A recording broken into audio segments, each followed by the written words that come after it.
I'm Dr. Nongpok Singh. Good morning, everyone. I'm Dr. Nongpok Singh Kinganba, the coordinator of today's session. First, I would like to welcome the participants who are going to deliver their presentation at First International Conference on Buddhist Art by the Research Center for Dhamma Siksha, Pariyatti Dhamma of Wat Awut Vikasitarama, Bali School, Yana Sangborn Research Institute, Faculty of Religions and Philosophy, Mahamakut Buddhist University, Bangkok. It's my honor to coordinate this academic session for this university. Now let's begin the presentation of lectures. Now please make sure that all the paper presenters should present their paper in 15 minutes. Thank you. I would like to call upon the first presenter for today's academic, session, Mr. Zinavaro from Indonesia, to present the paper.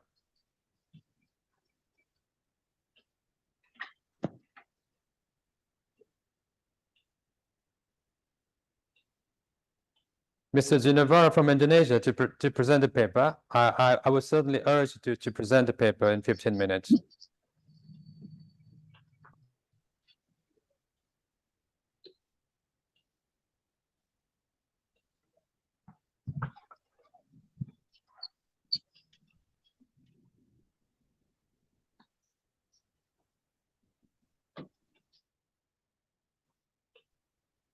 Yes, continue to speak, waiting for the attendant come to our the room seminar. I don't know, maybe the first presenter. Should I call the second presenter? No, I think who is speech, they try to come. Someone they don't understand the technical.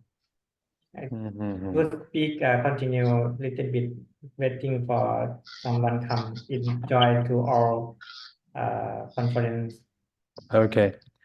As we're waiting for the first presenter, I think should I give a privilege to the second speaker?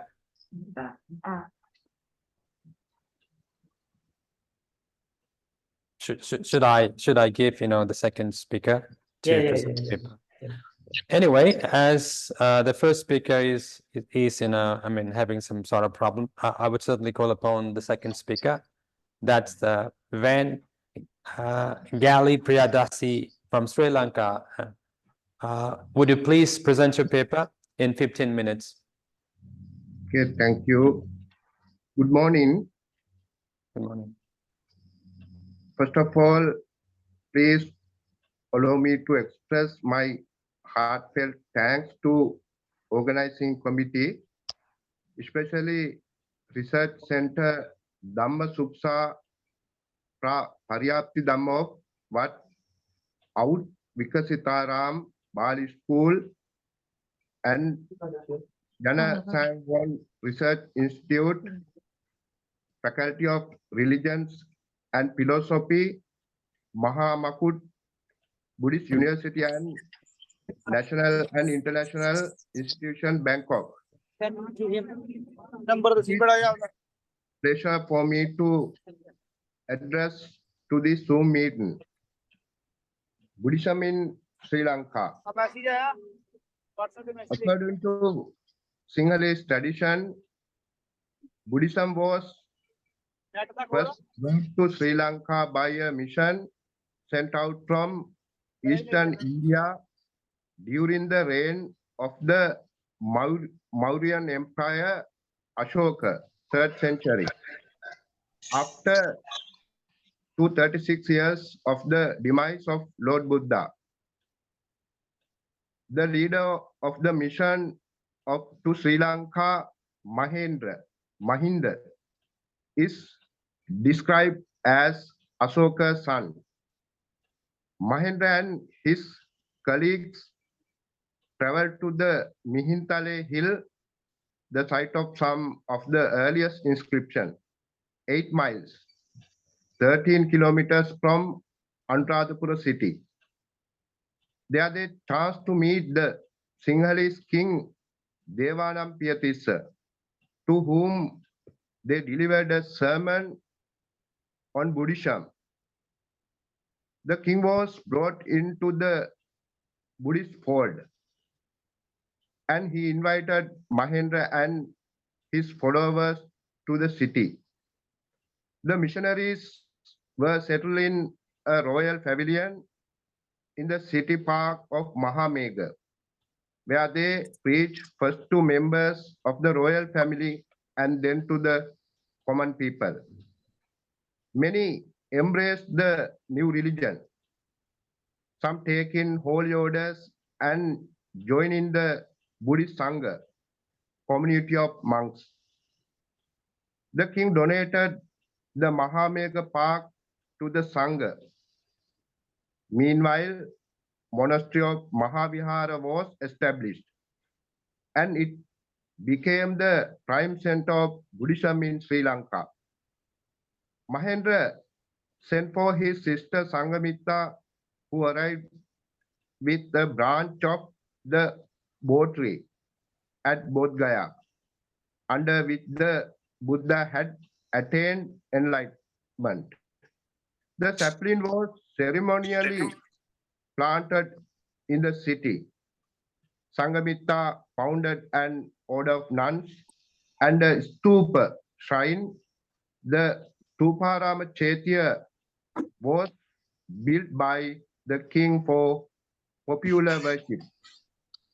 Thus, with the founding of these and other institutions, Buddhism became an religion in Sri Lanka. Buddhism is the largest and official religion of Sri Lanka, practiced by 61.25% of population. The other religions populations are Hindu 22.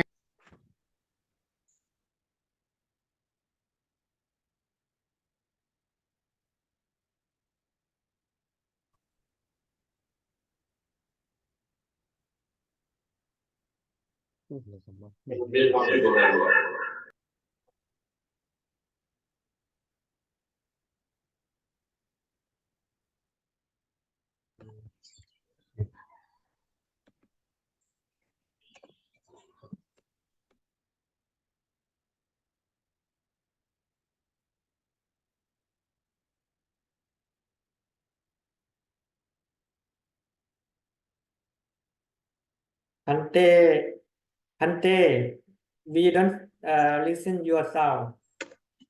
Yeah, Bante.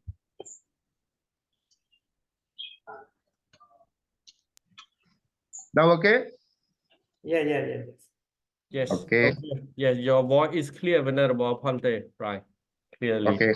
From Sri Sri Lanka is one of 4 nations with a Theravadi Buddhist majority.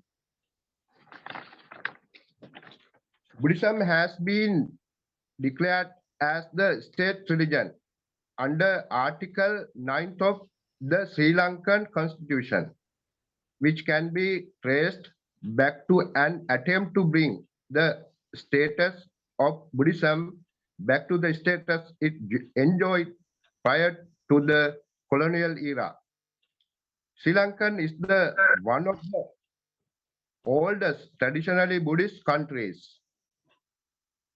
The island has been a center of Buddhism scholarship and practice since the introduction of Buddhism in the 3rd century. Buddhism producing eminent scholars such as Buddhaghosa and persevering the vast Pali canon. Throughout most of its history, Sri Lankan kings have played a major role in the maintenance and revival of the Buddhism institution of the island.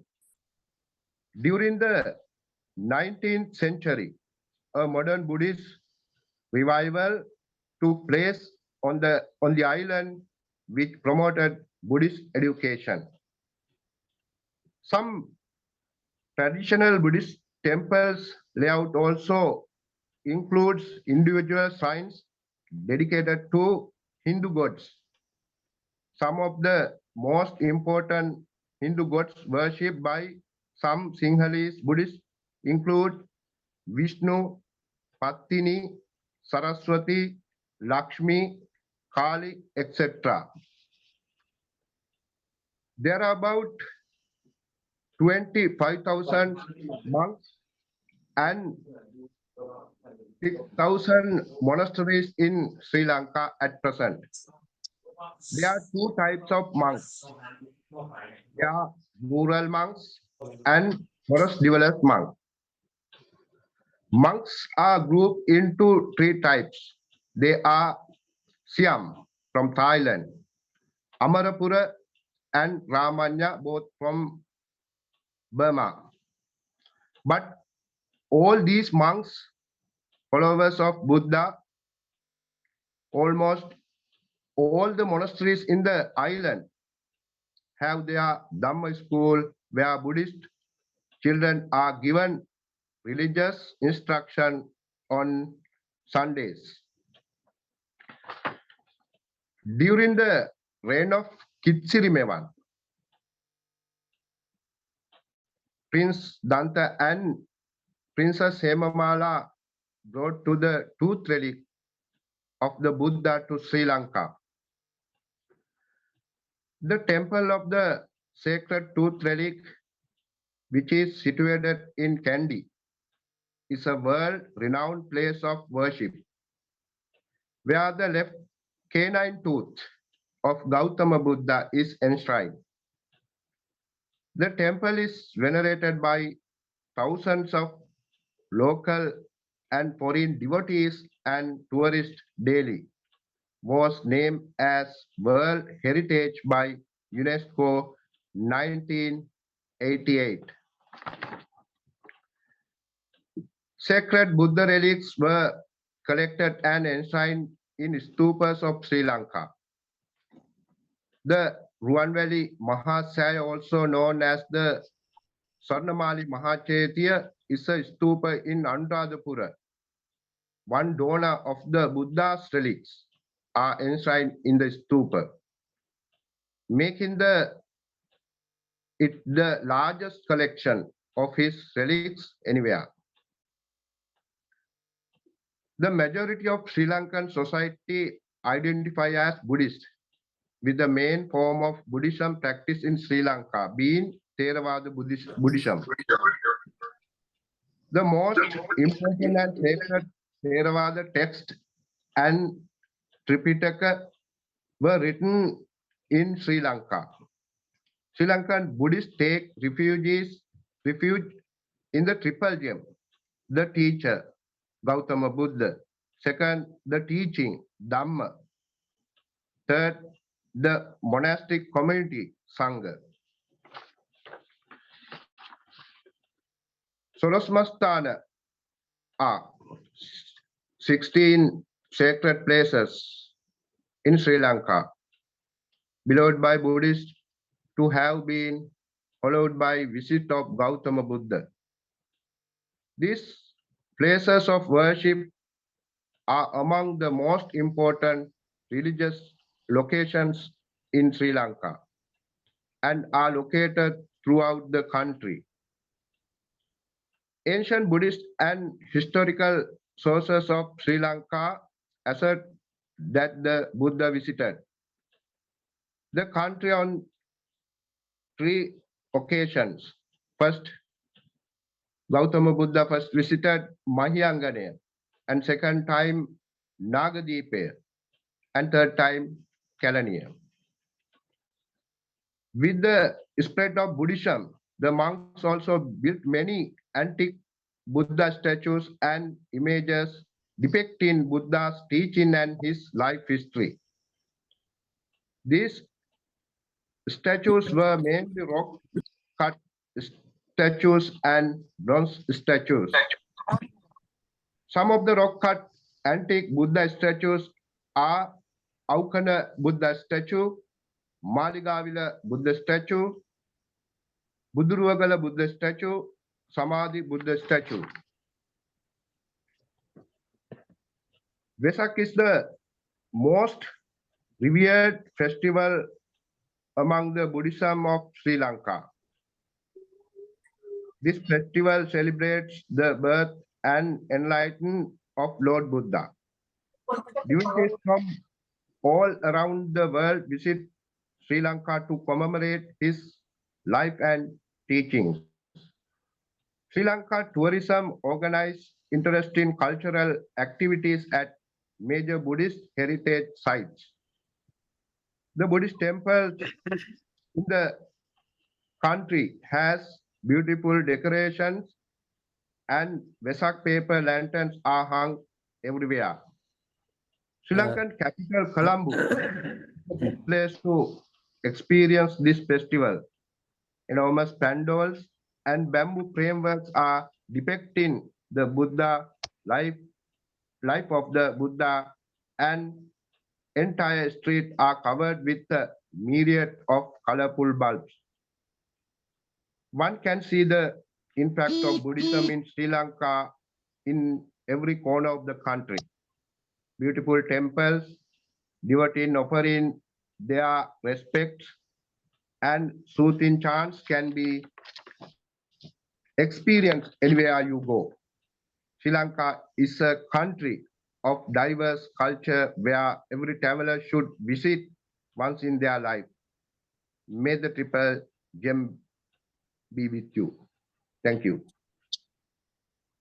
Okay, so thank you so much, sir, for your presentation. Now, I would like to call upon คนนี้พูดฝรั่งสำ speaker. เนียงดีเลยคนกาซาเลส Yeah.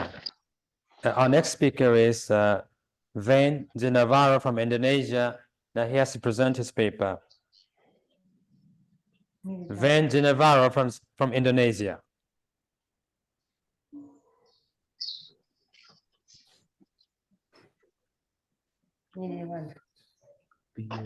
Okay, dia Yes, please, sir. Go ahead.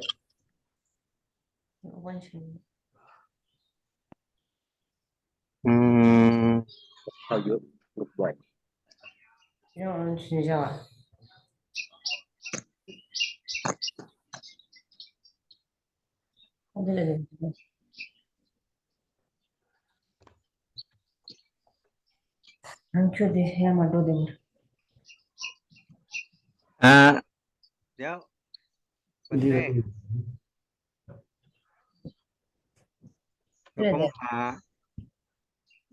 Yes, sir, please. Sir, please go ahead. Now you have 15 minutes to say. Yes. Pante, who is your friend? Because someone they speak, I mode in the function. Who is your friend? Come. 5 นาที Bante เดี๋ยวรอ5 นาทีแป๊บหนึ่ง5 นาที Hanati. กับวิก5 นาทีรอ5 นาทีแป๊บหนึ่ง Jeff, you can speak some. Okay, okay, certainly I will. Well, I should call upon the other next Yes. a presenter. Yes. Yeah, that's Vain Sajjana from Myanmar. เมียนมา Yes, Vain Sajjana from Myanmar. Yeah, I am present here, sir. Yes, please. You go ahead. Okay. Okay. Good morning, every participant and honorable Bhikkhu Sangha and all participants. I am Sajjana from the Myanmar. My presentation paper is the 8 prominent Buddha statue, Buddha's mudra in the Myanmar. Okay. 8 prominent mudra style in the Myanmar. Now I will start my presentation. Introduction, which is come to the as history and history of the Burma today. Early began time, 11th century is the most important. The city of the began, which was one of the small settlement, started to change into the one of the more important Buddhist history place in the world. Again, is also birthplace of the Buddhist sculpture practice that's brought together for the first time, different style that's were popular in the Burma. At the beginning, these inspirations was came together to make such other sculpture that were uniquely Burmese Baba in नाम both तो style Seema and कर सकता हूँ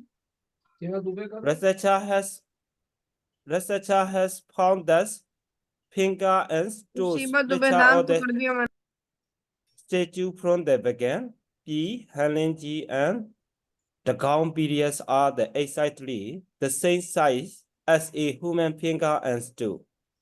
Professor Popru said that mudra can be broken down into the three groups. 108 tribes of the mudra related to the Tandrayana. 64 tribes of the mudra related to the watery earth. And the 108 tribes mudra related to the astrological treatise. This list of the mudra has 45, yes? Go ahead. You please continue. Okay. 45 tribes that has stand out of the more I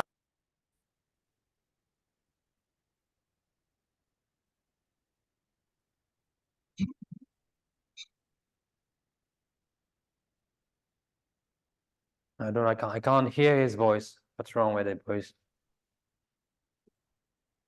I'm sorry, I can't hear your voice.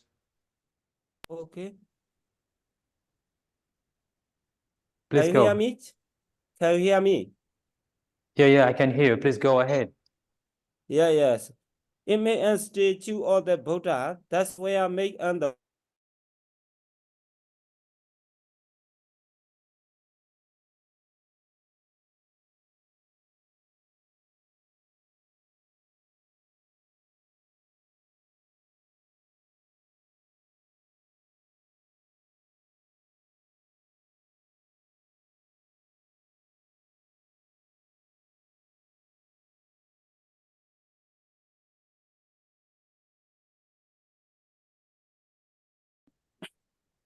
The statue, that's where I made during the Beckham periods, before the Theravada Buddhism took off. That's where you do the decorate then can has us figure out all the cultural history, tradition, philosophical idea of those people. Also, this mudra, this eight popular one has been chosen for your discover. Abhaya mudra. Santiti mudra or Abhaya mudra is the name of the motion that show there is no hand and protest from the danger. When you look at the one hand, the band is pointing outward and the finger are the rising up or the separated up. As you make this hand movement, it is called Abhaya mudra, which means watch or the hand. This band can be seen this picture. Line and the shapes of the band are the sometimes visible. When you look at the picture, the right hand should be leveled with the breast. The more of the time, the other hands will be less either looking up or down. Abhaya mudra shows both hands. Sometimes when they make the sign, if you take the refuse in Abhaya mudra, you will get the following gift. Mangalat. To not be shaken by the ups and downs of the lives, to be free from the success and dustness of the defilement, kilesa, to be free from the all harm and danger, and to be free from the stress and depression. Abhaya mudra can be found in the four standing Buddha statue outside of the Shwesigong Pagoda in Nyau and Shwesano Pagoda, the holy room of the Nyaseri Pagoda at this age of the Nyingavata. Second one is the Dhamasaka mudra. In this kind of the mudra, the Buddha is delivering the Pasamo, turning the wheels of the Dhamma.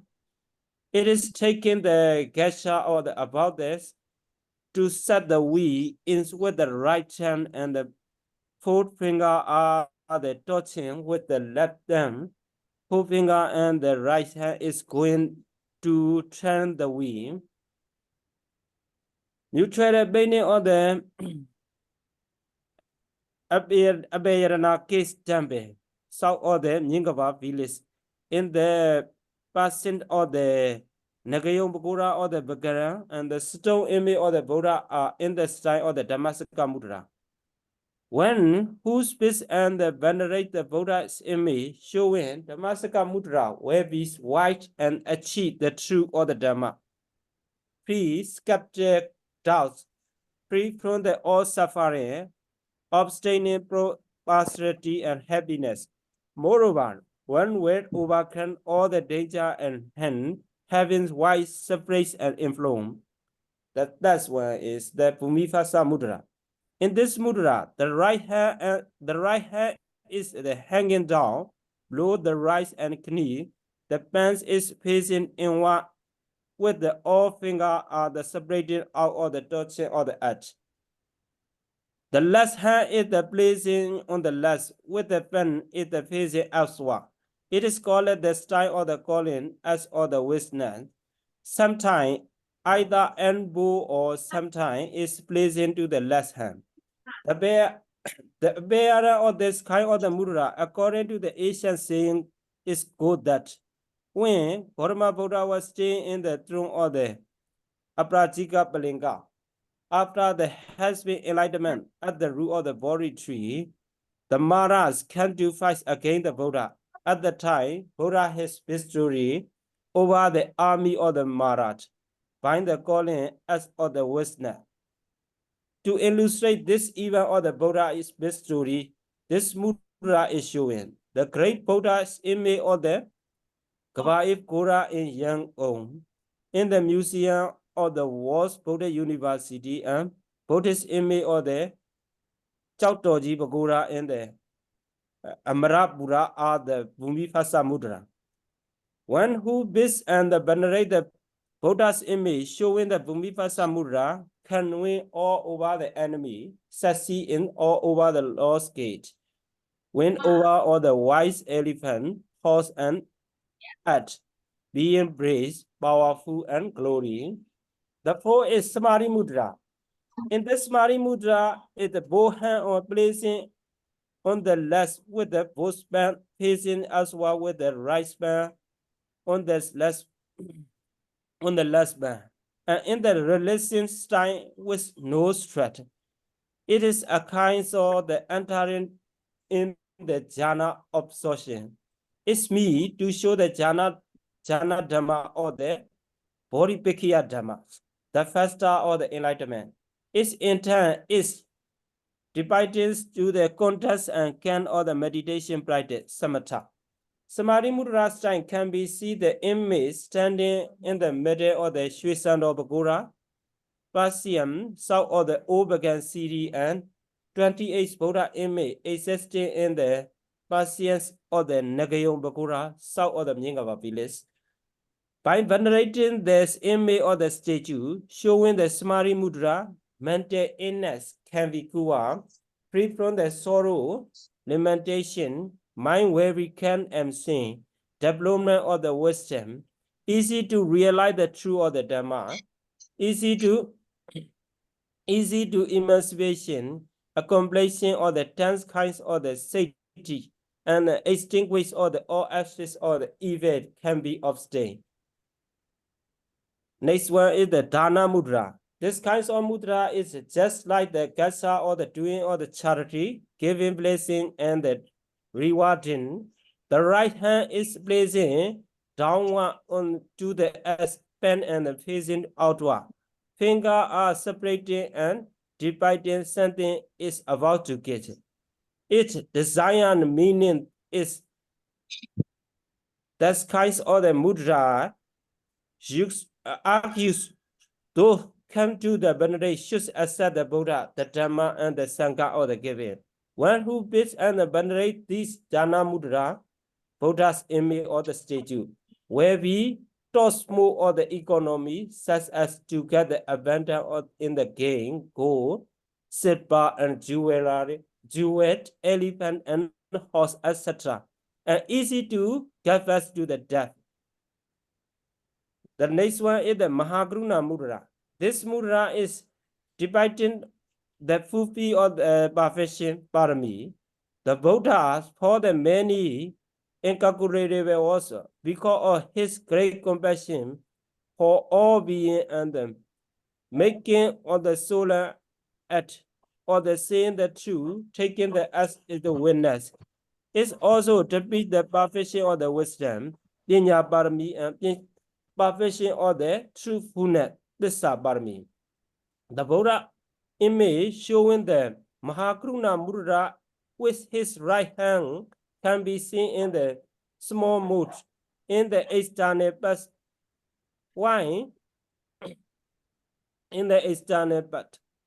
Way of the Ananda Bhagura in the Overgan city. One who speaks or the venerate the image of the this Mahagruna Mudra can get those who can has and recuse him, having all the danger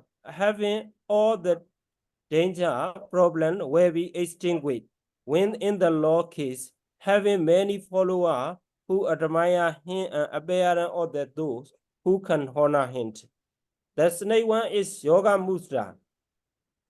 In this mudra, the Buddha is the sitting crossless and the right span or the placing joint or the left span. Both hands are putting on the left. It is to be at the performing of the jhana parami, the perfection of the wisdom, Jinya parami, the perfection of the renunciation, Nekama parami, the perfection of the energy, Viriya parami, and the perfection of the resolution, Aditana parami. Mural painting of the Gubyachi Bagura, that is near the Myasiri Bagura at the entrance of the Nyingaba village out. Sitting on the Overgan city or the Yoga Mudra, one who based on the venerate the image or the showing Yoga Mudra can bear the incoming sorrow, lamentation, easy to realize the truth of the Dhamma, development on the wisdom, easy to win the gain, meditation, emancipation through the accomplishing of the 10th kind of the city, existing way of the all the aspect of the effect. The last one is the Varara Mudra. In this mudra, the Buddha's image has the right hand and hanging down with the pen facing outward to the spreading of the all finger. The left hand is the placing on the left. It's despite the meaning of the all the which was be fulfilled absolutely. Therefore, this kind of the Varara Mudra or Varara's mudra can be found in the West fulfilling Gora. Excuse me, sir. I'm sorry to interrupt you. Would you please come to the conclusion? You have only 15 minutes to go. You have 1 minute you have 1 minute to conclude your presentation. Please come to the conclusion. Okay, okay.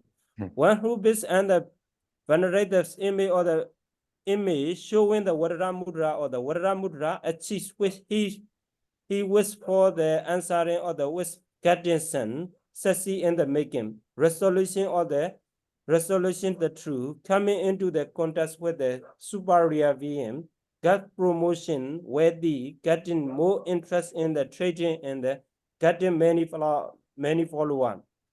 In the conclusion, when we study the mudra or the original mudra, the set of the views using the mudra, present, ceremony, use and how to prepare for the ceremony should be studied in the text.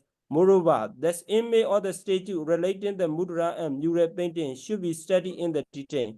In the general, this art or the sculpture are showing the religious ceremony, the philosophical essence and of the nature. Each mudra should be emphasized or the saying lead to the more exact and the impregnable answer. Therefore, while the study of the image, statue, relief, and mural painting in the world's iconology, their image and nature are explored in the following mudra. Mudra is to be interested, that's let the other has to mention with the pens or the weapon bless as a blessing word. Thank you, sir. You're welcome, sir. Well, it's been a great pleasure to to hear lots of things from you, that how you presented your paper. It's been great. Now let's look forward to say the other presenter. I would like to call upon Terry Tech New Van Tien from Vietnam. I'm sorry to pronounce. Perhaps my pronunciation is not up to the mark, but I call upon Terry Tech New Van Tien from Vietnam to present his paper, or her paper. Nam mô Buddhaya, Vandami Vantechi, and good morning, everyone. First of all, I would like to thank the research center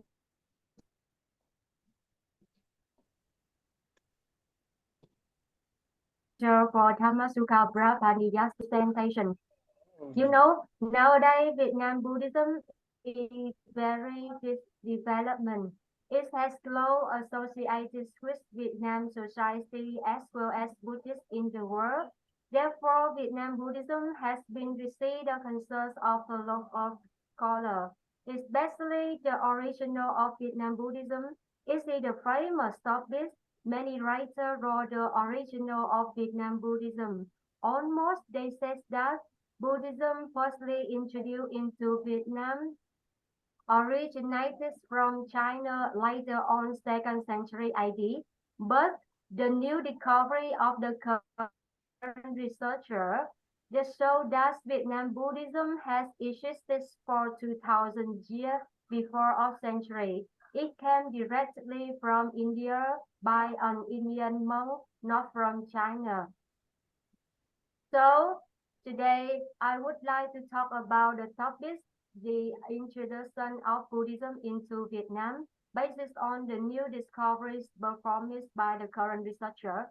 In this topic, I will present the background of Vietnam on political, economic, culture, and belief. The primary work of Vietnam Buddhist literature in the first time Buddhism came to Vietnam, based on the main sources such as Vietnam legend, Chinese literature, and evidence of the archaeology. Let's get started.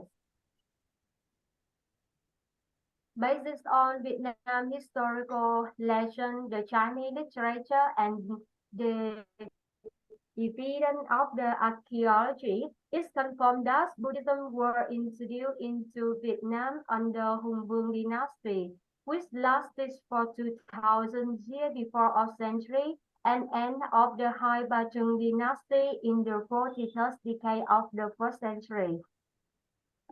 According to the Vietnam history, Hùng Vương dynasty were known as the first independent state of Vietnam country.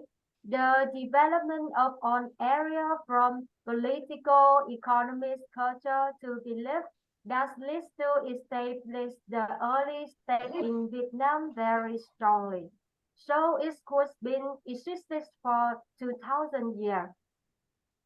On political area at that time, Hùng Vương dynasty had the series of lords to rule the country. Its name Viclor, a Chinese military general and politician of the Eastern Han dynasty named Ma Yuan, lived in the early year of the century. He found this law when Vietnam lost sovereignty by Han dynasty in the 43rd year of the 1st century. He compared Viclor and a series of the Han Luộc, and then so there were 10 different things between Viclor and Han Luộc.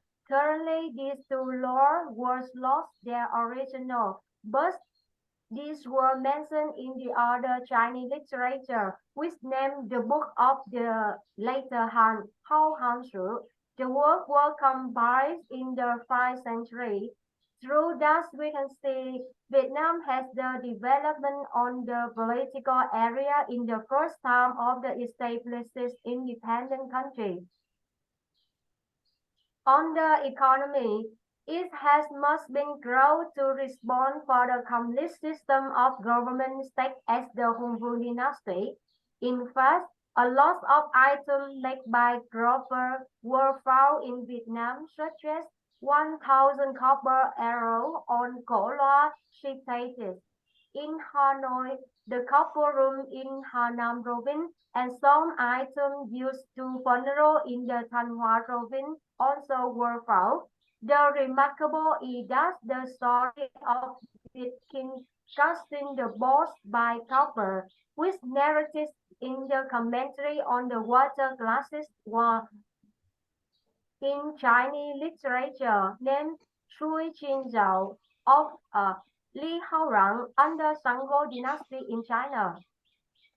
Besides of that, the exchange of items of Vietnam to other countries were developed. In the history of China, the exchange of economy between China and India were not noted down. In the Book of Han and the Book of the later Han, refer to the Hoan Chi country, it were in the west of Vietnam. The history book confirmed that from Hoan Chi it must have to cross Vietnam to reach China, and it took 10 months. In fact, in the 1st century BC, China has associated with India on the economies. In Chinese history, there were Sanskrit scripts were found and transformed to Chinese phonetics, like the word Vajuria. It means gem. So, Hong Chi may be one of Indian countries at that time. Through the development of Chinese economies, the exchange economies of Vietnamese was also developed.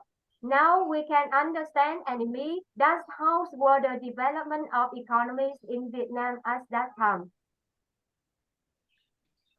On the culture, as mentioned about the arising of the area of Vietlook, it lets us know about the system of Vietnamese language in the Hung Vương dynasty. It must have been famous and popular than the poem in the China known as. In the China literature, Liu San cited originally the Vietnam poetry named Việt Ca when he composed Thuyết Uyển in the 6th century year of 4th century. Thus, Việt Ca was the first poetry in Vietnam found in the Hung Vương dynasty. We can say that this is the third condition for the development of Buddhism in Vietnam at the first time it came to Vietnam. Belief in demons were the future of belief of Vietnamese at that time. They chose the people have new life in their sphere for dead person after death. Therefore, they usually insert some necessary items accompanied with the dead body when they have funeral, and they also establish one place inside home to worship the ancestor. Till now, this culture has been continued to by Vietnam people and become the Vietnam custom. This is the reason Buddhism could have an important position in Vietnam than Christianity. The value of life, such as humanity and gratitude, were advocated in the Hung Vương dynasty. Is this not merely apply limits in the relationship of family? It bears the big meaning. Thus, a humanity and gratitude for family, for society, and for own being. It was very appropriate with the teaching of the Buddha. This is the other condition which could make Buddhism develop in Vietnam at that time. Like this, in the first time of the independence of Vietnam countries, there were a lot of advantageous conditions to the arising and development of Buddhism. Now we turn to the next content, how this Buddhism introduced to Vietnam. Based on Vietnam history legend, Buddhism began the growth of Vietnam by the Indian monk named Phật Quang Sơn, with the first Buddhist Chữ Đồng Tử who lived in the 3rd century before of century under Hùng Duệ Vương dynasty. While he was seeking for economists abroad, he went to abroad and met the monk Phật Quang Sơn in the Quỳnh Mountain. The monk taught Buddhism to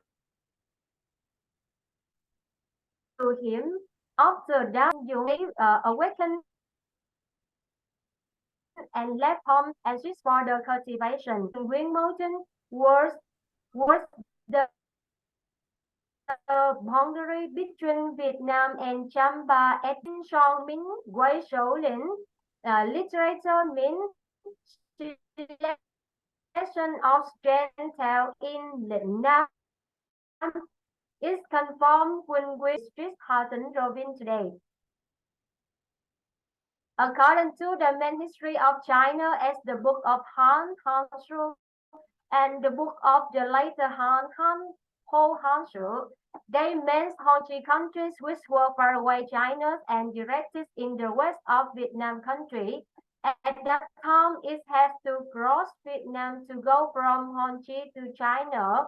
So it might be Honchi is one of the Indian countries because China and India has the economic association in the first century BC. By of this reason, Chủ Đồng Tử could meet the monk Phật Quang Sơn on this way.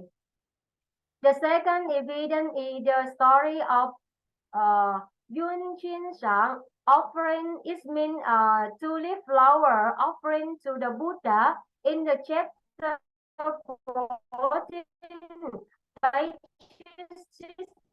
69 is 4 to 5.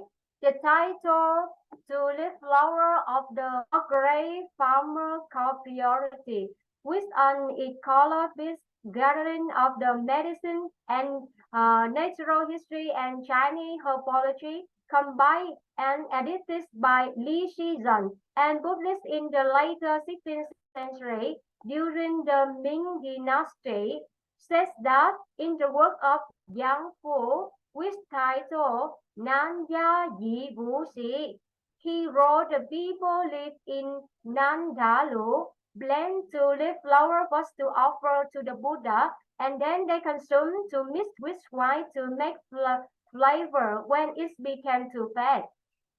Yang Fu Li under Han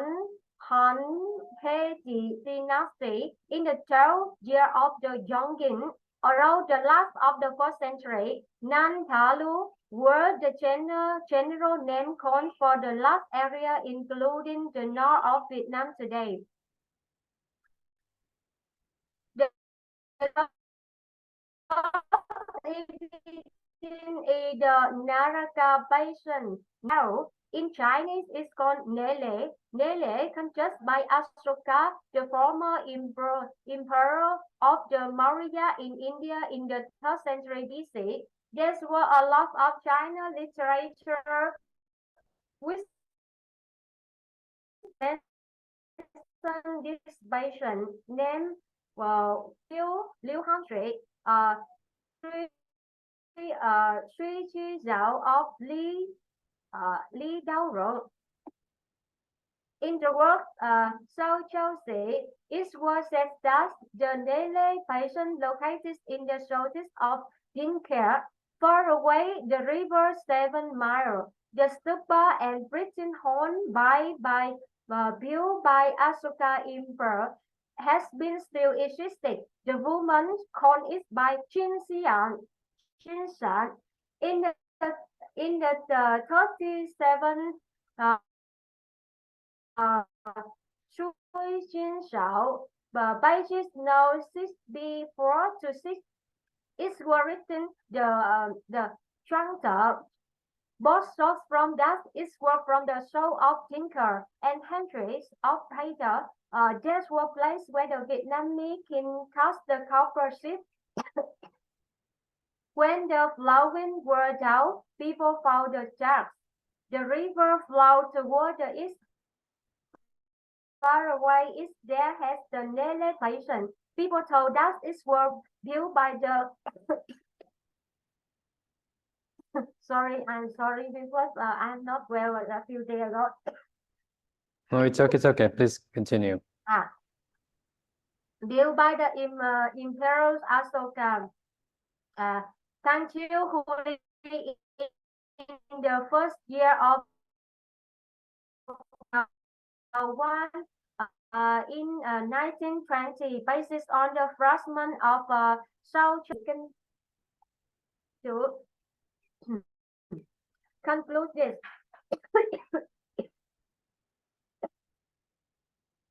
Concluded that Souths were written in the Tang dynasty and Lohankis were the Domton version.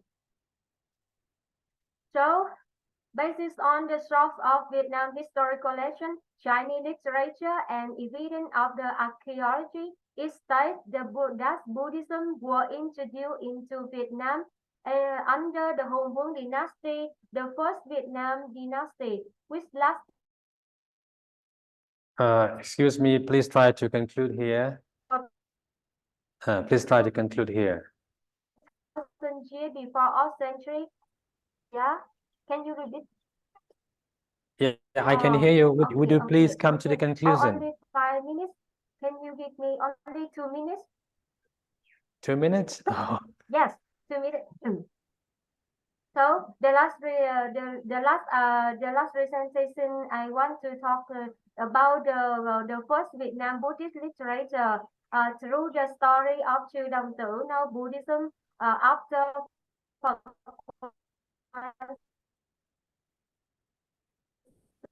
of Buddhism to give him a palm leaf, conical head, and one stick. He says that on the member of Buddhism were inside this head and stick. Chư Đồng Tử came back home and taught Buddhism to his wife. They went to search for cultivation. In the afternoon of the day, they went back their home in the middle way. They would have a play to rest. In the midnight, suddenly the slender blade which Emperor's Gray appeared. So in this first period, Buddhism transformed to Vietnam. It has more than secret feature. It's like the mythology story. However, it's either we're fortunate to find the first Vietnam Buddhist literature written in Hồng Vương dynasty from Chinese literature. That's where Lục Đồ Tập Kinh, a Chinese Buddhist monk Khan Shen Gu, a translator during the Three King period of ancient China, translated Lục Đồ Tập Kinh to Chinese language. It has been still issued today. It has 91 stories. It refers to humanity, gratitude, and the Buddhist Dharma in theory and practice. The basic method to get enlightenment in the side of theory is mentioned the Four Noble Truths, impermanence, suffering, and non-self. In the practice, it refers to refuge to the triple champ, keep the 5 prices reset for life Buddhists, take vegetarian foods at least 3 times per month. In the Lục Đồ Tập Kinh, the methods of meditation are also remain. They are the contemplation on impurity of body, the contemplation on station set. To sum up, under the background of Vietnam in the Hồng Vương dynasty, Buddhism achieved a loss of good condition to be introduced into Vietnam through the harmony in the Buddhist teaching with the Vietnamese culture and belief. Buddhism rooted in Vietnam and become the foundation for the development of Vietnam Buddhism later on. I hope all of you are interested with my topics and can learn something new. Get the main point when Buddhism was introduced into Vietnam and how it is right, and what is the future of the Brahma area of Vietnam Buddhism. Thanks for your listening. Thank you. Okay, thank you very much for your presentation. I would like to request the rest of the speakers. I would like to request the rest of the presenters not to exceed 15 minutes, as we have layout, a particular time for every speaker to present his or her paper in 15 minutes. Anyway, I would like to request next presenter, Vain Zinawara from Indonesia, to present his paper. Okay. Good morning. Good morning. Buddhism in Indonesia. Datangnya Biku Narada Mahatera ke Indonesia. Kembalinya Asinjina Rakita dari Myanmar tahun 1955. Asinjina Rakita kembali ke Indonesia dari Myanmar. Lalu datanglah 5 biku Dhammaduta dari Thailand ke Indonesia, yaitu 1 Lumpuh Dhamma Waracan, 2 Lumpuh Suwi Rayan, 3 Lumpuh At, 4 Lumpuh Win, 5 Lumpuh Sombat. Lalu jumlah sekte Buddhis di Indonesia ada 25. Lalu berdirinya Direktur Jenderal Agama Buddha di Indonesia. Lalu Festival Buddhis di Jakarta, sebuah area festival Waisak di Indonesia. Lalu rekor dunia nomor Buddhis Indonesia di tahun 2001. Lalu jumlah PTAB di Indonesia. Lalu perkiraan kita tentang Buddhis di masa depan. Kenapa berkurang? Lalu nanti akan dijelaskan dalam bahasa Inggris, yaitu kepada Romo Chan. Silakan. Oke, ya sebentar ya. Oke. Stop share. My friend, translate Indonesia, translate English. Ya, oke. Ya, baik.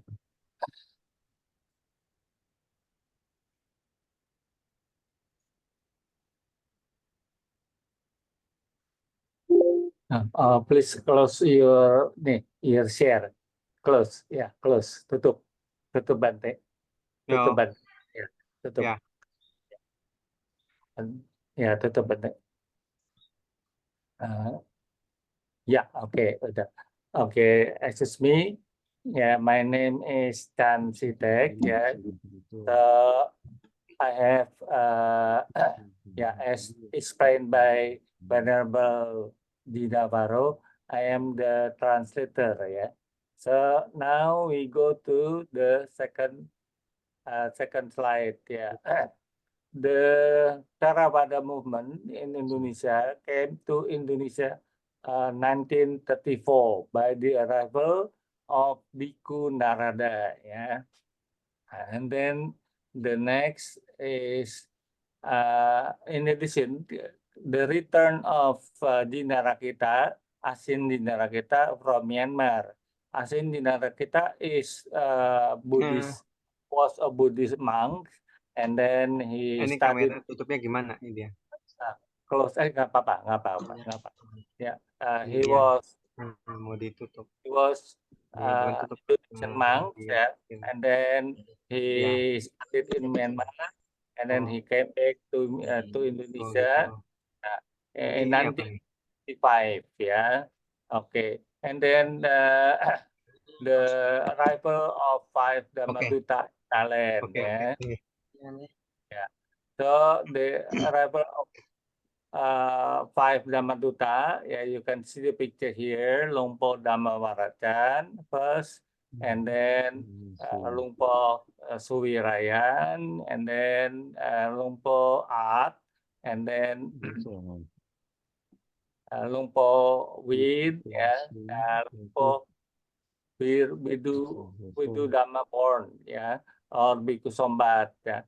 So far, I know Biku Sombat still alive, yeah, but sorry, yeah, and then Lumpuh Sobat, nah, nih, Lumpuh Suwirayan, Lumpuh, ya, Lumpuh Win, nah, yeah, Biku Sombat, yeah, I have met him, and then the number of secta Buddhist or Buddhist sect in Indonesia, there are 25 Buddhist sects. beginning with Tridharma 1932, yeah, and then MBI Majelis Budayana and Sangha Theravada, Sangha Mahayana, Cencong, Kansukatan, Nichiren Sosu, Maitreya, and others. Yeah, 25 Buddhist sects in the country registered with the Directorate General of Buddhism in Indonesia. And in Indonesia, the story of Buddhism is very concerning. Yeah, before that 2006, yeah, the government set up a Director General, but in touch of two religions, yeah, Buddhism and Hindu. And beginning the year 26, the Directorate of Buddhism was set up. Now, his Director General, his name is Budi Setiawan. Yeah, he is my friend. Yeah, and then the arrival of Buddhists, yeah, or up to 26, yeah, beginning the growth of Buddhism, yeah. Then in Jakarta, in Bandung, in Jawa. So I set up the first Buddhist festival in Jakarta, and then the second in Bandung, and the third is in Buddha Abhiseka. Yeah, the fourth of the last is the Festival Waisak. Festival Waisak is the biggest. Yeah.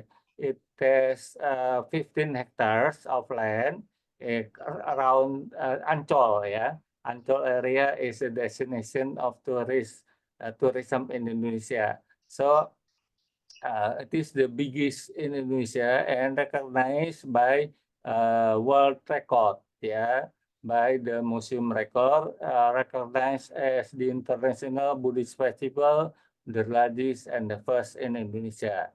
And then, now next, the number of Buddhists in Indonesia decline, yeah, from about 2%, about 5 million, to only 2,616,000 of 275 million. So less than 1% today. Yeah? It is official figure. Yeah? So, but we suspect that it is political. So the Buddhist is 5 million.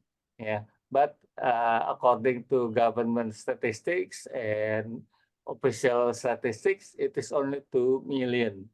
So it is concerning. Yeah, concerning. Okay.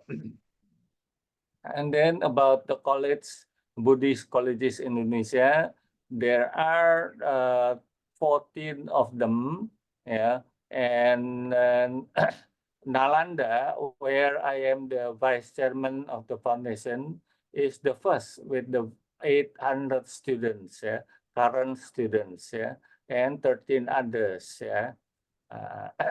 Okay, and then about our decline of Buddhism, despite a lot of efforts made to maintain it. As we see, the number of Buddhists in Indonesia has been declining from 5 million to 2 million. We have done our efforts to maintain it, but cannot, yeah, because of two religions here. Yeah. We are competing, yeah, with God's religions, Christianity and Islam. Both promise heaven, yeah, after death. Ones who believe in God, either as Christian or Muslim, will die and happily will live in heaven. Yeah. So this is a conflict with our religion. Yeah, there is Buddhism. So, but people trust it, yeah, because it is simple. Yeah, believe in God, that's all. Yeah. So the number begins to decline to 2 million. So the 3 million choose Islam, Christian. Yeah, yeah. So yeah, you see, yeah, the God's religion. Yeah. Nah, So that is all. So about the conclusion, the decline of Buddhism is concerning. The number of Buddhist sects demonstrate the disunity of Buddhists.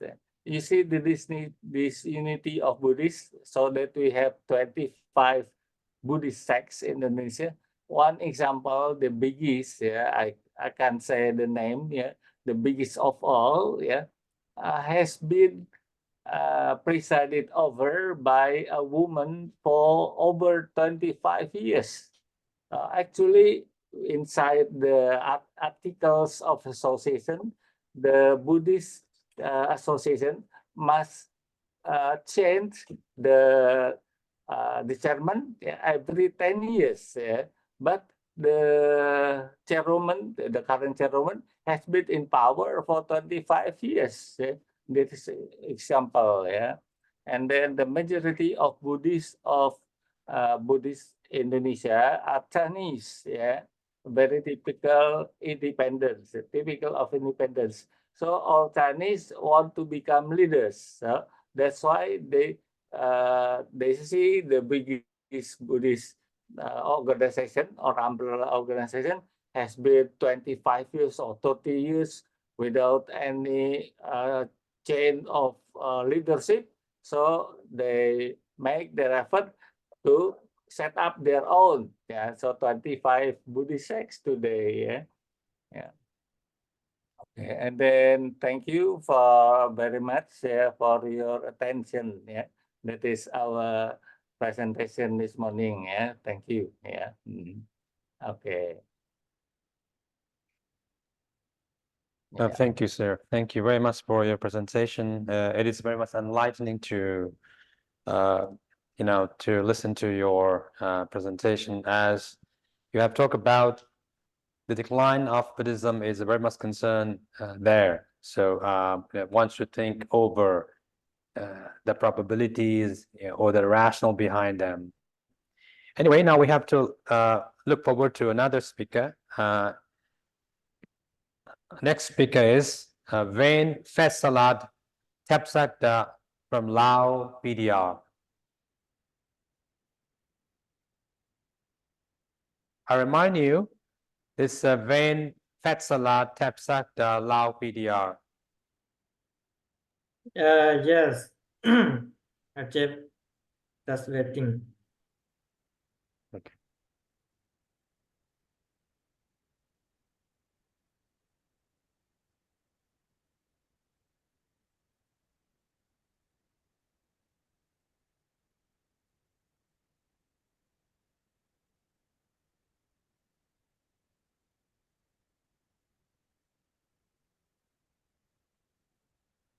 I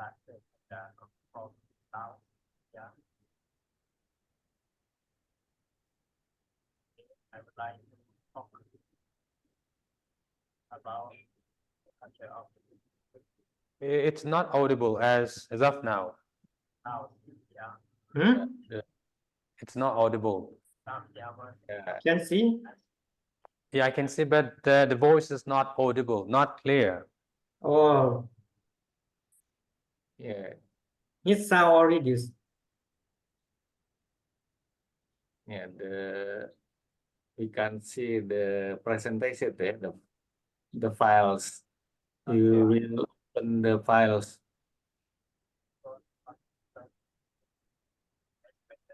The sound very. I remind you to speak a little bit louder and audible so that other listeners would listen to you carefully. And your voice is not clear.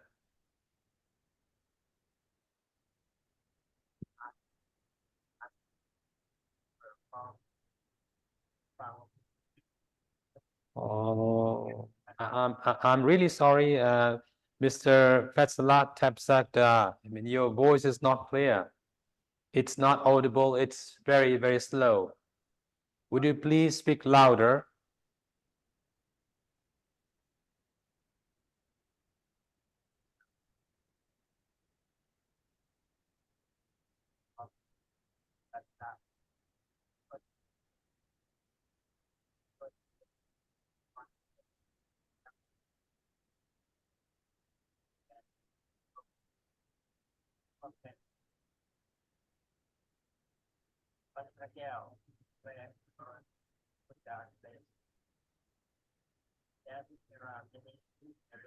Oh, I'm sorry, I can't hear you properly.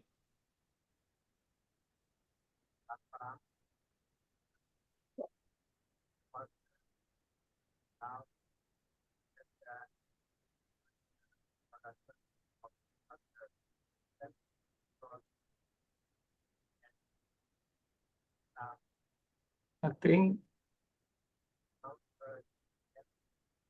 See, actually, I can't hear his voice properly. Shall we continue the next speaker? yeah. I think it's better. I'm sorry to interrupt you, Mr. Fatsalat Tepsagda, and I urge you to speak later with a laudable voice because your voice is not clear enough. Now, I would like to request Dr. Sampose Prak, a pedia from Cambodia. Yeah, sadhu, sadhu. May I slide? Yes. At the first of all, I would like to say respect to all venerable and the most venerable doctor and organizer and coordinators be here, and ladies and gentlemen as well. Because I'm to be grateful that allow me to share related to my topics. Yes. Yes, I share this. And you can hear my voice clearly. Yes, and all participants, right? Yeah, your voice is very clear enough. Yes, yes, good. Yeah, thank you. Yes, I will continue. My topic today that I share from the Kingdom of Cambodia related an analysis of significance of Khmer Buddhist monasteries in the society to reflect and what the meaning from this and how that affected this society. I have there are 4 points that to share the international conference right now on. The first of all, I would like to say about that introduction, and the second, the role of monasteries or what in the Khmer society. And the third point about that how we gain new knowledge from the concept of the Khmer monastery. It is most important. Yes, and the last one, conclusion and the Q&A depend on our conference. Yes, that to raise the question, I will try my best to respond that this related to my topic. Yes, the first of all, I would like to share about that the importance in the introductions of this topic related and how that is significant from monastery in society. I found in this subject matter there are 3 points because for Khmer society, monasteries is a more crucial role play to collect the spirits just of Khmer nationalities, even though during the critical period since ancient to the present time. It means that monasteries still remain significantly to support or so-called scaffolding to the whole society, especially in here. It refers to this kingdom of Cambodia.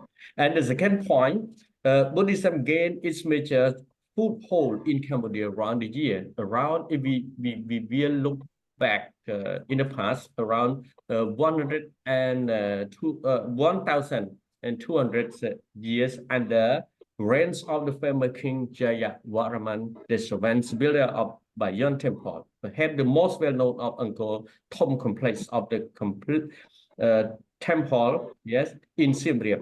The Beyond in the 4 face god. It was the first Angkor temple devoted to worships of the Buddhism. Refer to the 4 abode. There are the 4 points related to loving kindness, empathetic joy, and the ends of this related equanimity. Therefore, Brahma Vihara the state, right?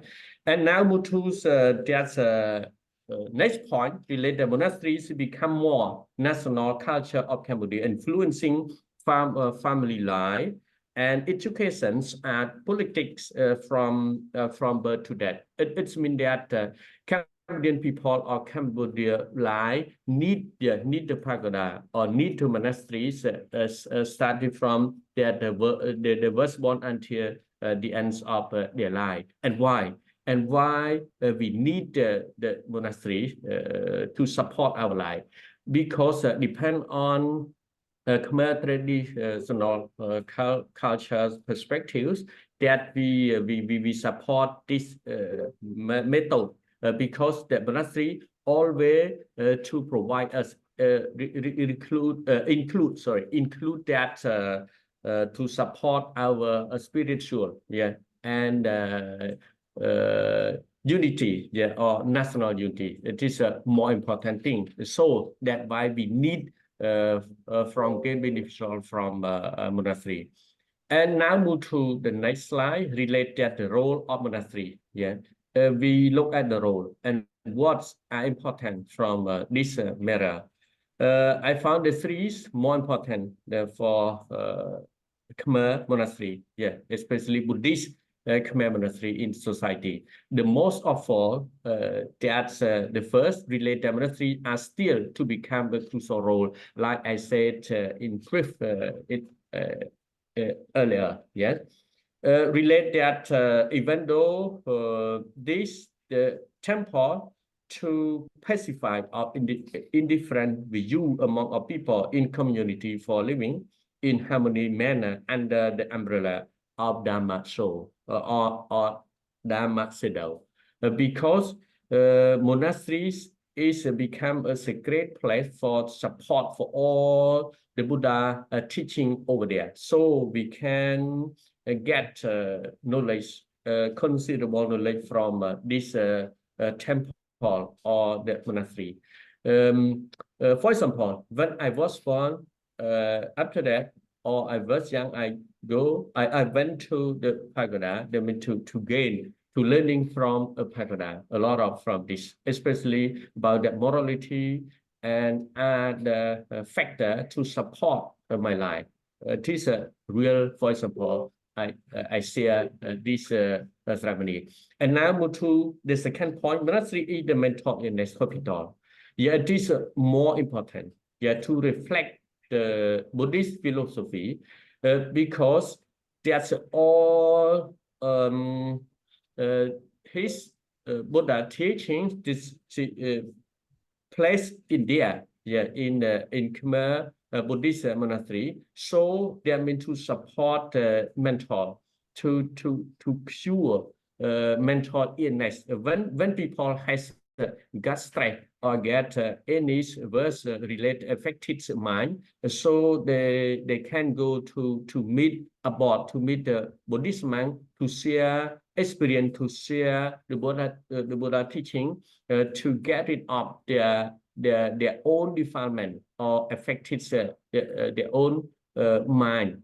So monastery is the central of center to link from the people, to link from Khmer Buddhism into the real life of society. It's into the Buddhist layman that can bring or can prod those theory move to a practical way in the real life. It is the second point of the role of the monastery. And now move to the next point, and the third point related the Buddhist monastery in Khmer society. We reflect many dimensions of the whole Khmer society, include spiritual unities, include national identity, include the source of Khmer traditional perspective, include about that unities of the whole nation starting from monastery. Yes, please continue. And other about that and how we gain new knowledge from the concept of Khmer monastery. Yes, I found based on my the small article that I sent to the organizers of this conference, I found there are four points from gain new knowledge of the concept from the Khmer temple. The first one that we can new concept it is to cultivate Buddhist morality. It is we can gain from this temple. And why? As I mentioned at the moment, that temple is the crucial place to stock of the Buddha teaching, so we can learn more, we can practice, we can experience from this, especially how to cultivate morality in society. Because if society has their own people to practice morality based on the Buddhist approach like this, it means that to make harmonious in society. It is one point that we can learn or we can get new from the concept. And the second concept, from Khmer society, because a great place for educational purpose. Yeah. Even though in the past until now, we need temple to support, yes, our educational factor, even though the royal government has their own policy related educational factor, but we still need from temple. It is the most important concept that to support, to reflect the society, starting from Khmer monasteries, yes. And the third point that we can we gain new knowledge from the temple. It means that the most important place to keeping traditional preservation, yes, and all like the Khmer literature, like many, yes, or was considerable knowledge from this temple, starting from until ancient time until now. We need from this temple. And others point that we get new knowledge from this concept. This the play to awareness of national identity that we can use, we can regard as Khmer monastery to become show of the national identity. They can know that, oh, the temple is the crucial central place to support for all social dimensions here in the wide sector approach here. It is a new knowledge. But now move to the last one of my conclusion here. Yes, related that there are I can share in the shortly. There are 3 points that they get easy to understand well from this topic.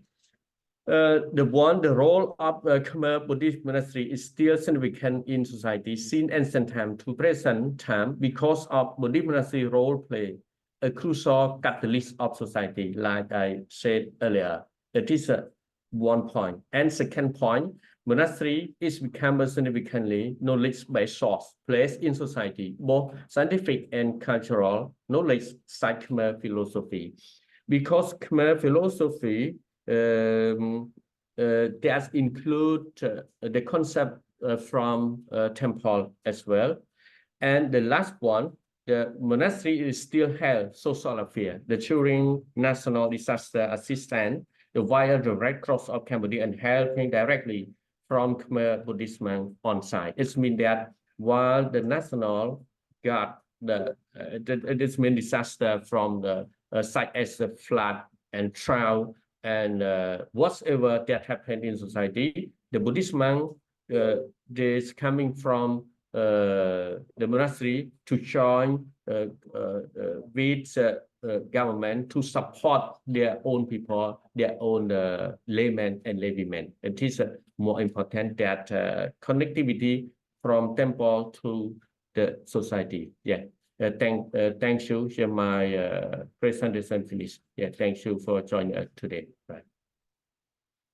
Do you have any idea, comment that you can share or question, right? Please. Oh, thank you so much. As we don't have much time to, as we have limited time, so we have to continue pursuing our next speaker. I would like to call next speaker, Fra Suman Priya Sraman from Bangladesh to present paper.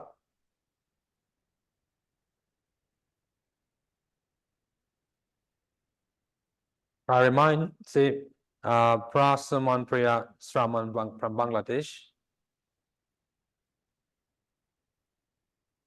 Okay, Jeff, I will yes.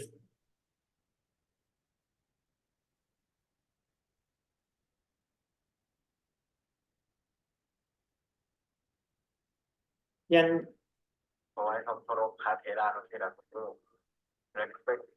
you see his sound? Yeah, I can.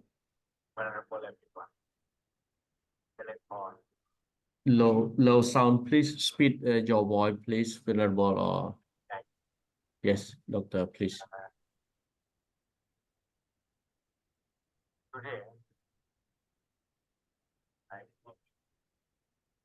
Oh, it's not that clear.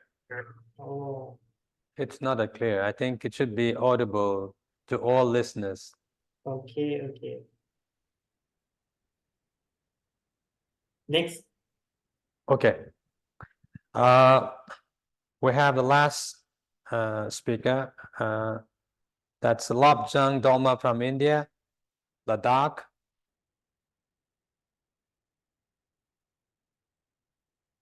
Last speaker, Lobjang Dolma from India, Ladakh. Yes, Doma. Yes, I'm here. Please present your paper. Right. Am I audible? Okay, your sound, your voice very clear. Continue. Yeah, thank you. Can you hear me? Yes. Yeah, yes. Clear. Clear, Venerable. please. Yeah, thank Please you. carry on. Okay.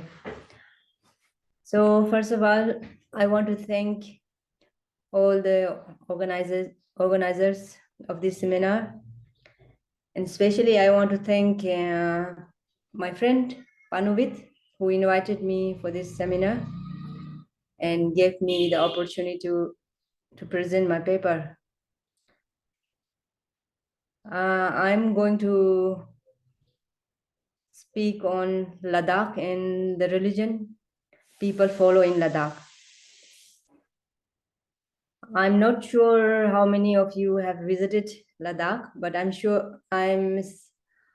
aware that Panuvit has visited Ladakh, so he knows about Ladakh. Yeah. If possible, share a screen. I don't have any pictures, but I only have my paper. Oh, okay. So I will read the paper. Yeah, okay. Yeah. So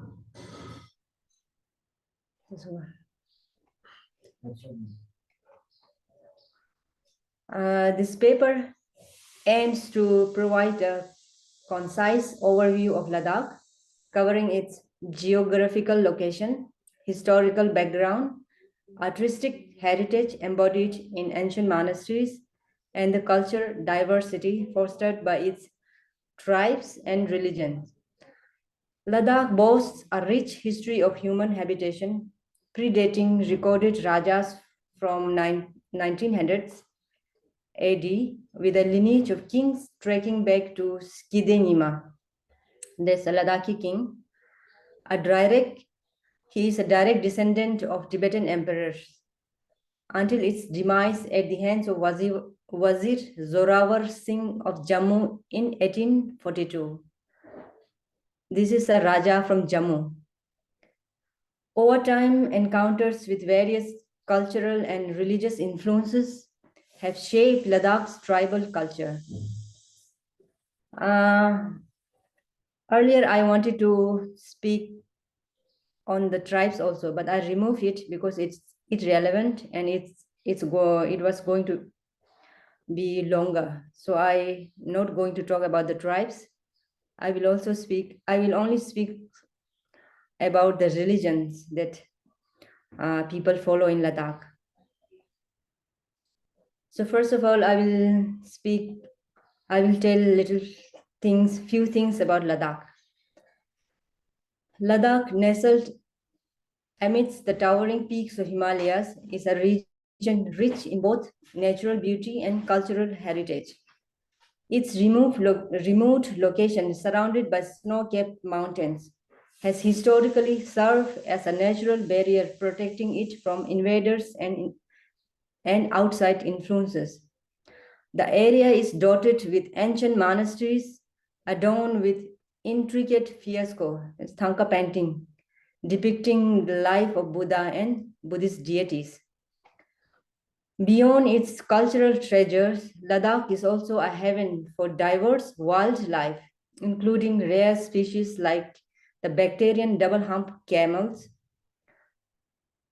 the snow leopards, the wild donkeys, the elegant white-necked crane. However, the harsh climate of region, particularly during the winter months, presents significant challenges, with temperature dropping below minus 30 degrees Celsius in Leh and minus 70 degrees in Dras, that is an area in Kargil. In essence, Ladakh's rugged terrain, coupled with its rich cultural heritage and unique wildlife, creates a captivating yet challenging environment that continues to allure adventurers and enthusiasts alike. The Ladakh region, now under the administration of India as Union Territory, shares border with various regions like Tibetan Autonomous Region, the Himachal Pradesh in south, Jammu and Kashmir, and Gilgit-Baltistan. Ladakh culture, economic, and society have been molded by a multitude of factors. It's approximately to Tibet in the east and Xinjiang province in China, north, Pakistan in northwest, Kashmir in west, and the Lahul-Spiti Valley of Himachal Pradesh in south, as well as influences from Central Asia, have collectively influenced and shaped the cultural and societal fabric of Ladakh over time, continuing to do so on to the present day.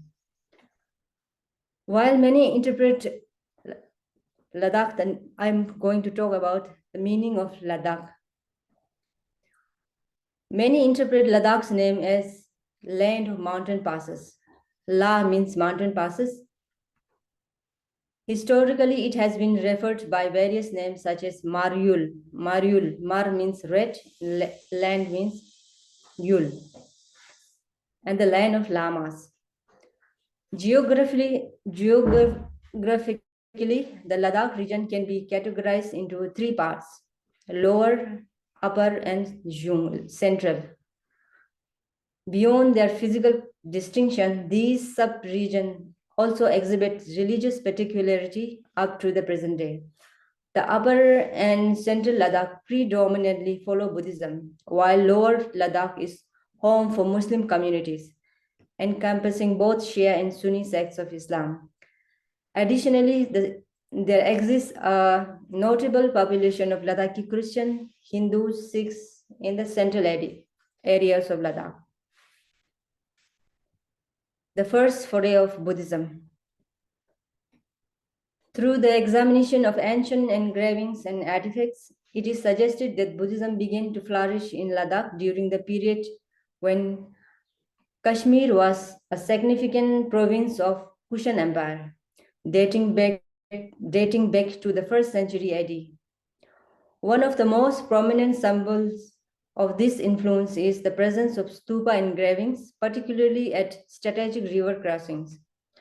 Notably, the Kanishka stupa at Sani in Zanskar Valley is traditionally linked to the reign of Kushan king Kanishka. Consequently, it is inferred from this ancient inscription that Ladakh fell under the sway of Kushan marking the initial wave of Buddhist influence. It is considered that Buddhism came during Kanishka time.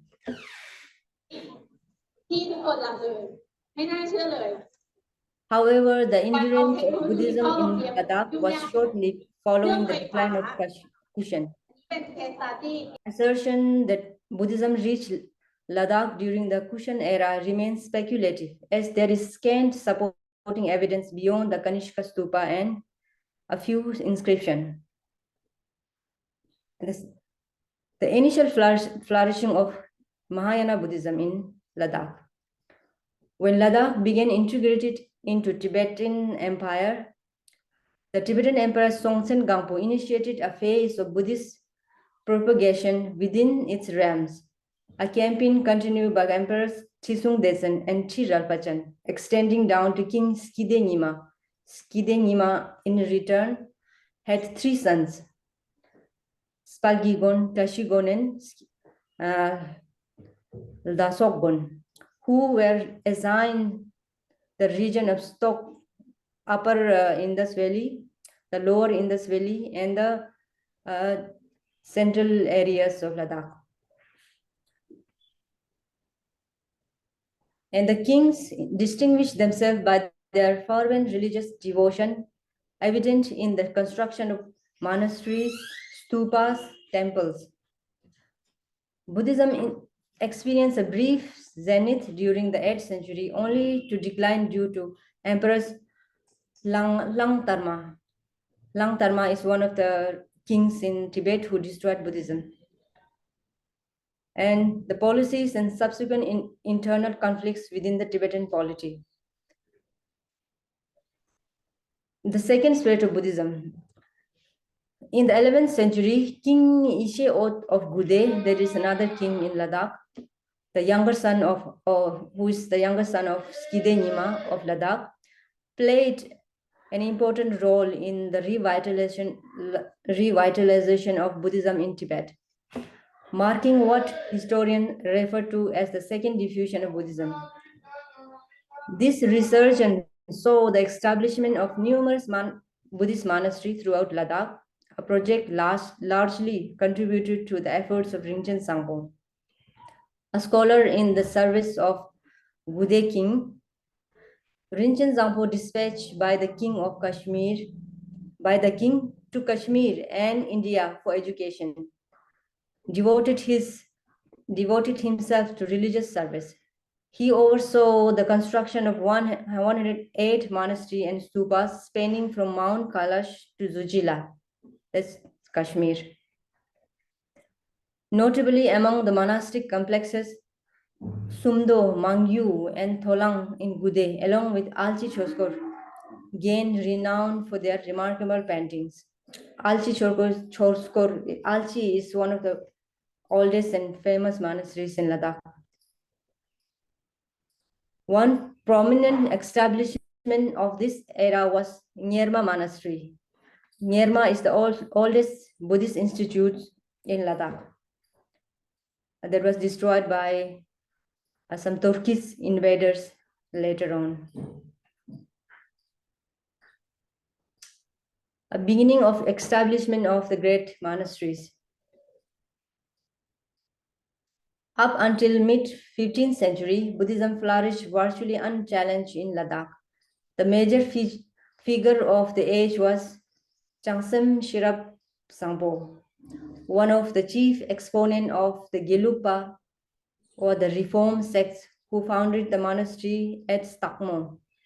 His disciple Palden Shira founded the Thikse monastery on the site of Kadampa establishment, which later on rose to become the dominant monastery of the sect in the kingdom.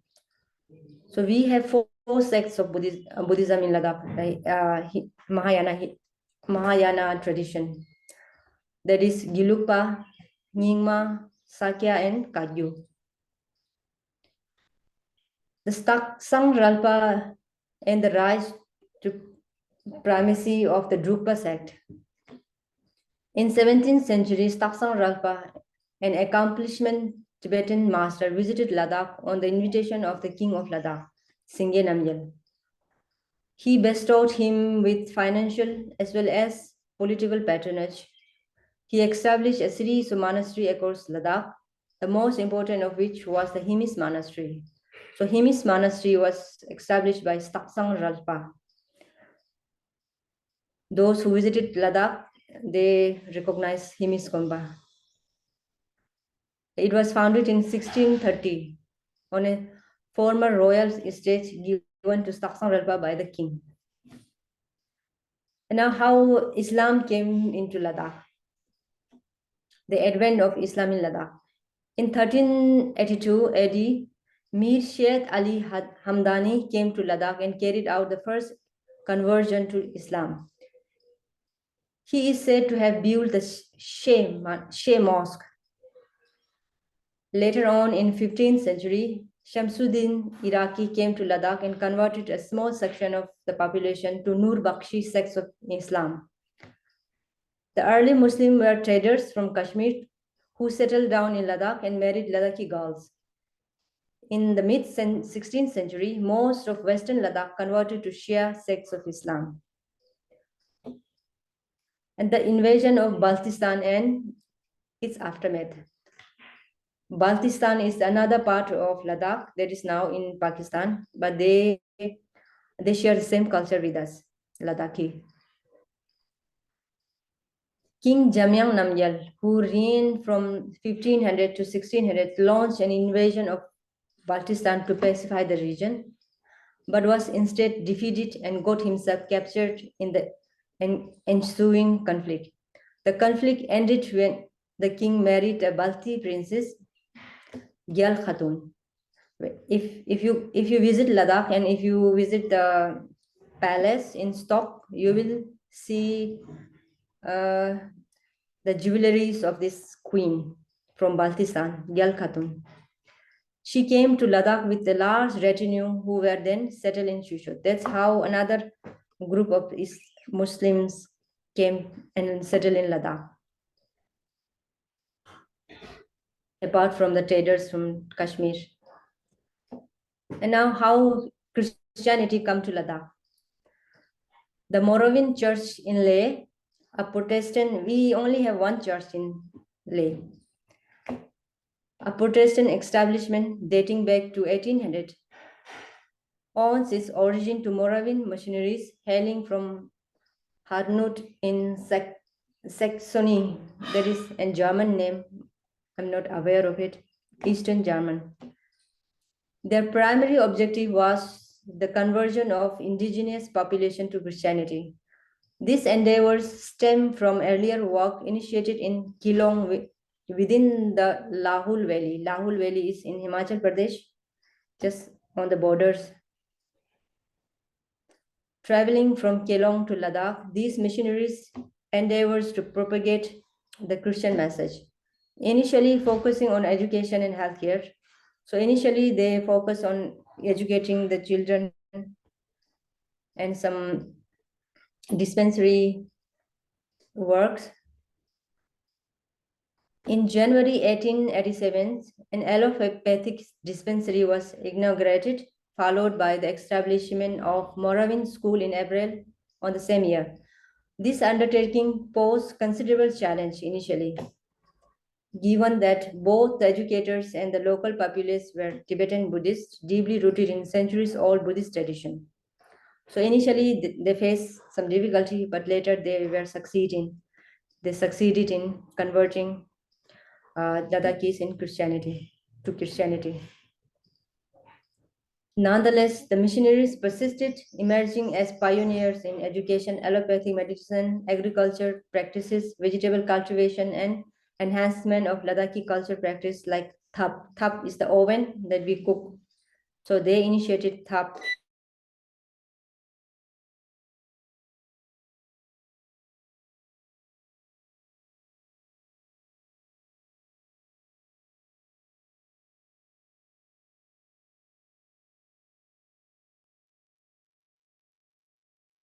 What went wrong? I think maybe she has interrupted the speech. Are you there? I think she signal problem, some technique. Oh.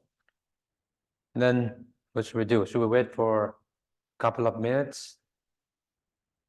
In fact, she was delivering her presentation very well, and the contents of her presentation was overwhelming to know how, say, this, conversion of Islam and Christianity in Ladakh, amidst the Buddhist society as such.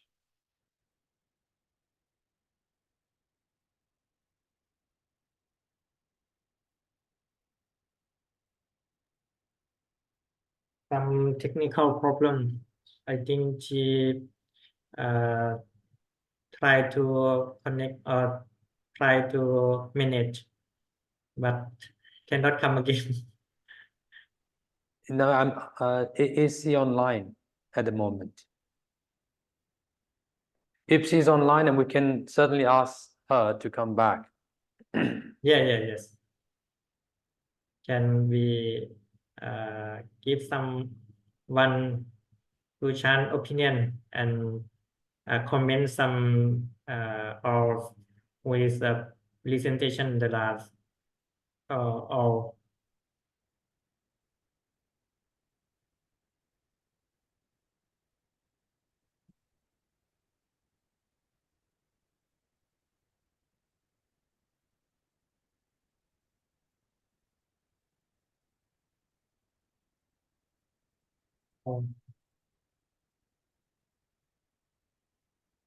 Even if she fails to connect, I think she should try to reconnect it and come back on live so that we can continue.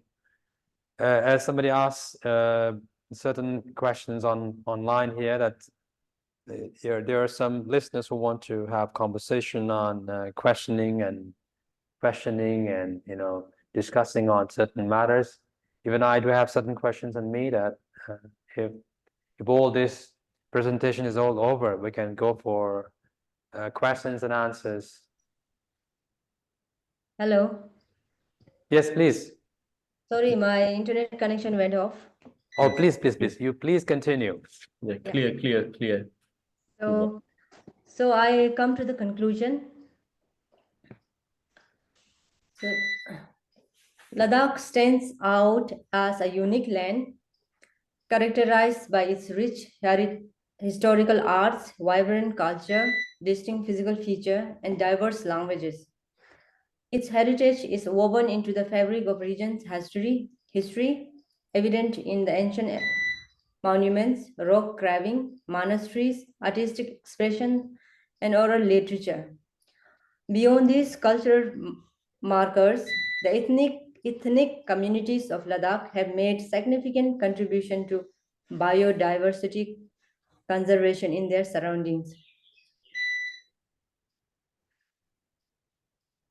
Their traditional agriculture practices, methods of fertilizing production, house construction technique, and medicinal treatments reflect a deep-rooted connection to the environment. Drawing upon ancient wisdom, they have maintained a harmonious relationship with nature for generations, preserving ecological balance. However, the advent of modernization has posed challenges to this equilibrium. Despite these challenges, certain tribes remain steadfast in their commitment to preserving their ancient culture. Yet, the responsibility for conservation lies not solely with these communities, but with all stakeholders.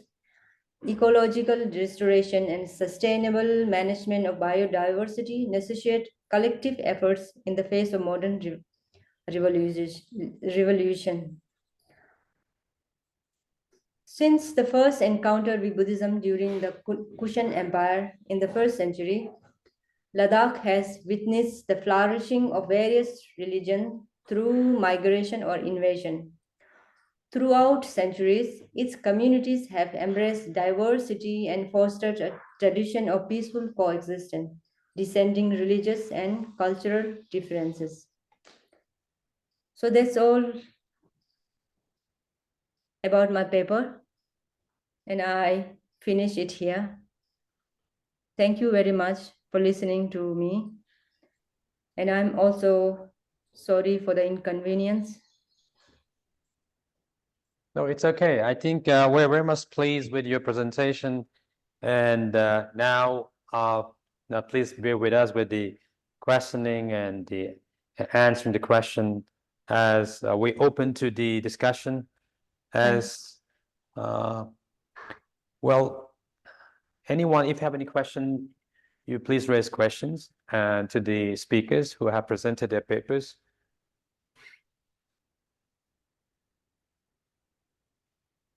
Doma, I want to know about now in situation in Ladakh. Now, now there is a climate fast going on to protect the environment and to protect the culture, because year by year our culture is being affected by so many factors, and also because of this our environment is being affected, and our glaciers, our snows are melting quickly, and there will be a big problem for the future. That's why one activist, environmental activist and educationist, Sonam Wangchuk, I think you have heard of him. He's a very famous engineer.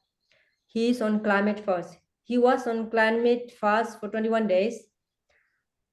Yesterday he ended the fast, but the other people are continuing the protest, and it will protest against the government to give us some safeguard so that we can protect our environment, our culture, our language. All right, Doma, I have a question for you. Well, as you talk about Ladakh is a multi-religious or say cultural society. You talk about Islam, how Islam came into Ladakh, and how Christianity came into Ladakh, and conversion of Christianity, then conversion of Islam in your history, as I have heard you quite say meticulously, and I have come to know that, see how the Christian missionaries came into Ladakh in the form of say providing privileges in education, right, healthcare, and then they appear to be quite say a benefactor in the form of say pioneers, or changing or transforming the society, or transforming the health care and the education sector in Ladakh, but how say Buddhism retain amidst this conflict of conversion in Ladakh? Yeah, initially it was long back in 18th century, so people are obviously very naive. So, but still they are very strong believers of Buddhism. So it didn't affect them much, but a very little portion, because of the offers, maybe they accept it. Okay. But there is still very little percentage of the population is Christian. Not many, like it is not a mass conversion. Only a little portion. But because they are converted Christians, they have adopted the culture. Okay. Though there are, say, a very few, Christian people, or a very few people who are Islams in Ladakh, but don't you think that there might be some kind of ethno-political conflicts happen?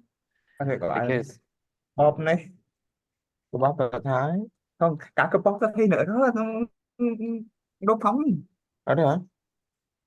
Can you hear me? Rồi Lê Phương này, nó không qua lại, không biết Lê Phương để tham vật quỷ đấy. I'm sorry. I'm sorry. I'm asking the question to Dolma, but don't you think that there might be some kind of ethno-political issues because of this multilingual or multicultural society, even though there are very few Christians and Islams in Ladakh?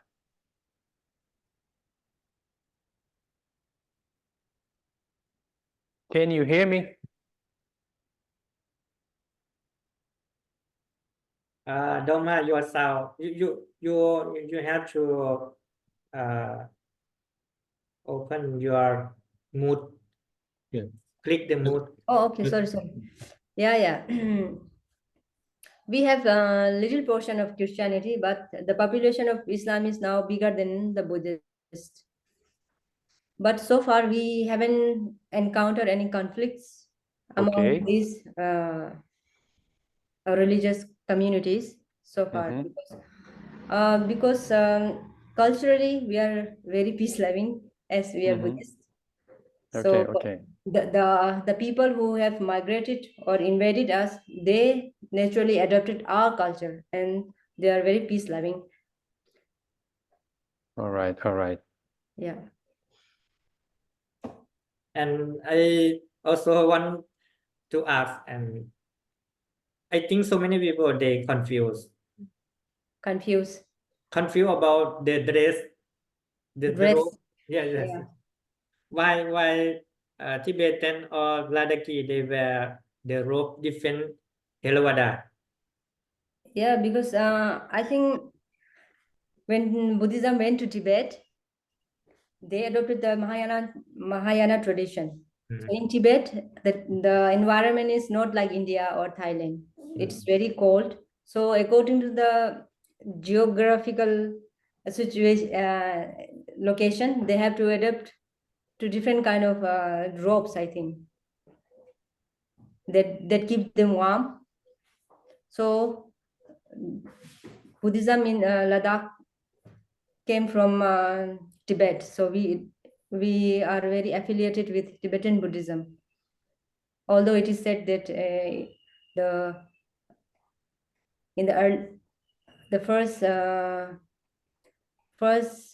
Buddhism that came to Ladakh was from Kashmir, but that was very long time ago, and it is not so evident.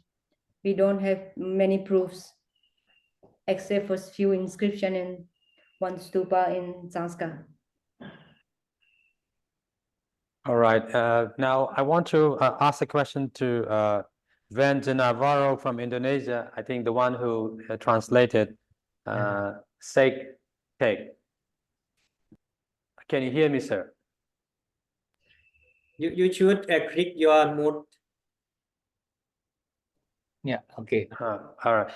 Sir, I think you talk about decline of Buddhism. It's a very much concern as for your topic, as for your presentation, and I have look into your data that how Buddhism has been in decline, and it's a concern. But how do you tackle such an issue as the very declining condition of Buddhism as for the Islam and the Muslim?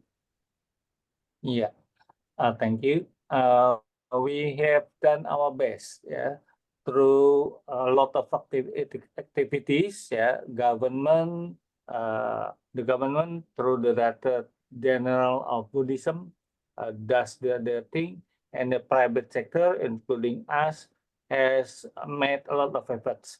I have made 4 Buddhist festivals, the biggest of all, to revive Buddhism, to remind people that Buddhism is still in existence, not declining. But then the situation is different. The problem, one of the biggest problem is Buddhism fell in love. Buddhists, some Buddhist males, fell in love with Christian Buddhists. So they have to choose. So they follow Christian religion, and then some Buddhists fell in love with fellow Islam, Buddhist male, fellow Islam. They join their religion. That's why the number of Buddhists decline. And then the third reason is Buddhists are known as practitioners of traditional Chinese practices. So through the practice, the Chinese think they are Buddhist, so they promote their Chinese tradition. For example, through barongsai, through their gods, through their many belief in what in good fortune by blessing from God. So there is none in Buddhism. We can promise them. We promise only one thing: you save yourself, you do your best morality, and then you can go to heaven, to go to nirvana. And they don't like it. Sir, yes, I'm listening to you. As the philosophy of Buddhism is quite deep-rooted, it's beautiful philosophy. But people in this 21st century and the transformation of the world, and you can see there's a politics in say inflicting others' religion, maybe like the Islams or the Christianity. But there is some kind of politics inside that they try to interfere other religion and try to convert. But don't you think that there's some sort of a politics which is instrumental in inflicting or declining Buddhism, even though the philosophy is beautiful and deep-rooted? Yeah. Okay. How can we? My question is, how can we tackle and deal with the political, say, influences in terms of religion? Because, say, once a religion is under threat, then we need to be, we need to take, say, good stance so that we can protect the religion from other influences. What do you think about this sort of thing? Yeah. Okay. Good. So before the year 2026, the Director General of Hindu and Buddhism, and the year 26, just how many years? 17 years ago or 18 ago, Buddhism set up their own department, the Directorate General of Buddhism. Now, the period before and after, the period before, we don't know how the politicking worked, but beginning with the new Director General, we know. Then the Director General does his best to promote Buddhism, to promote everything, and goes to the regions, and still they can't do anything. And the statistics is from the year 2020. So the statistics came in, the decline from 5 million to 2 million. But the Director General, when I asked, insist that we are doing our best to Great. make sure that Buddhism is still exists, and and the private sector cannot do anything unless they believe in nirvana, in salvation, not through somebody. Okay.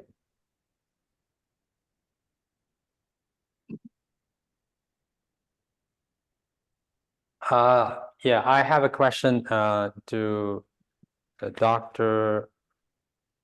Sampose Prak from Cambodia. Yes. Thanks, So- sir. Please.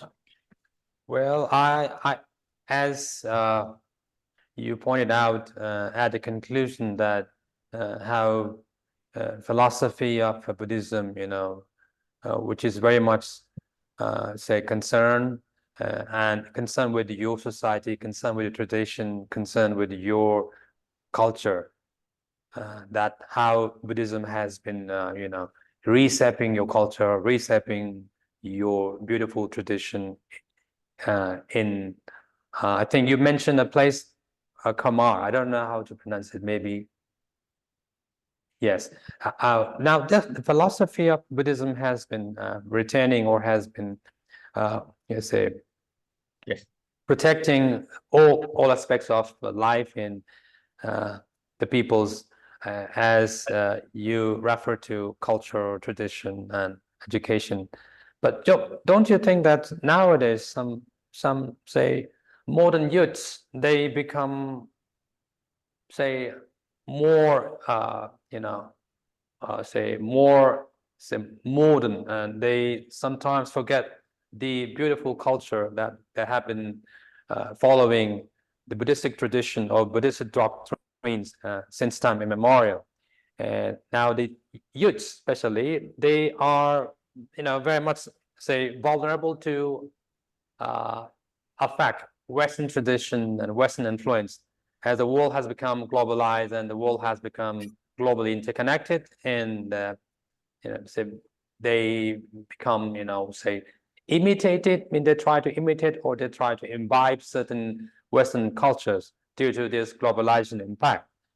How these these impacts or how these global influences affect to your culture or to your tradition, even though Buddhism has been instrumental in reshaping or protecting culture or tradition so far?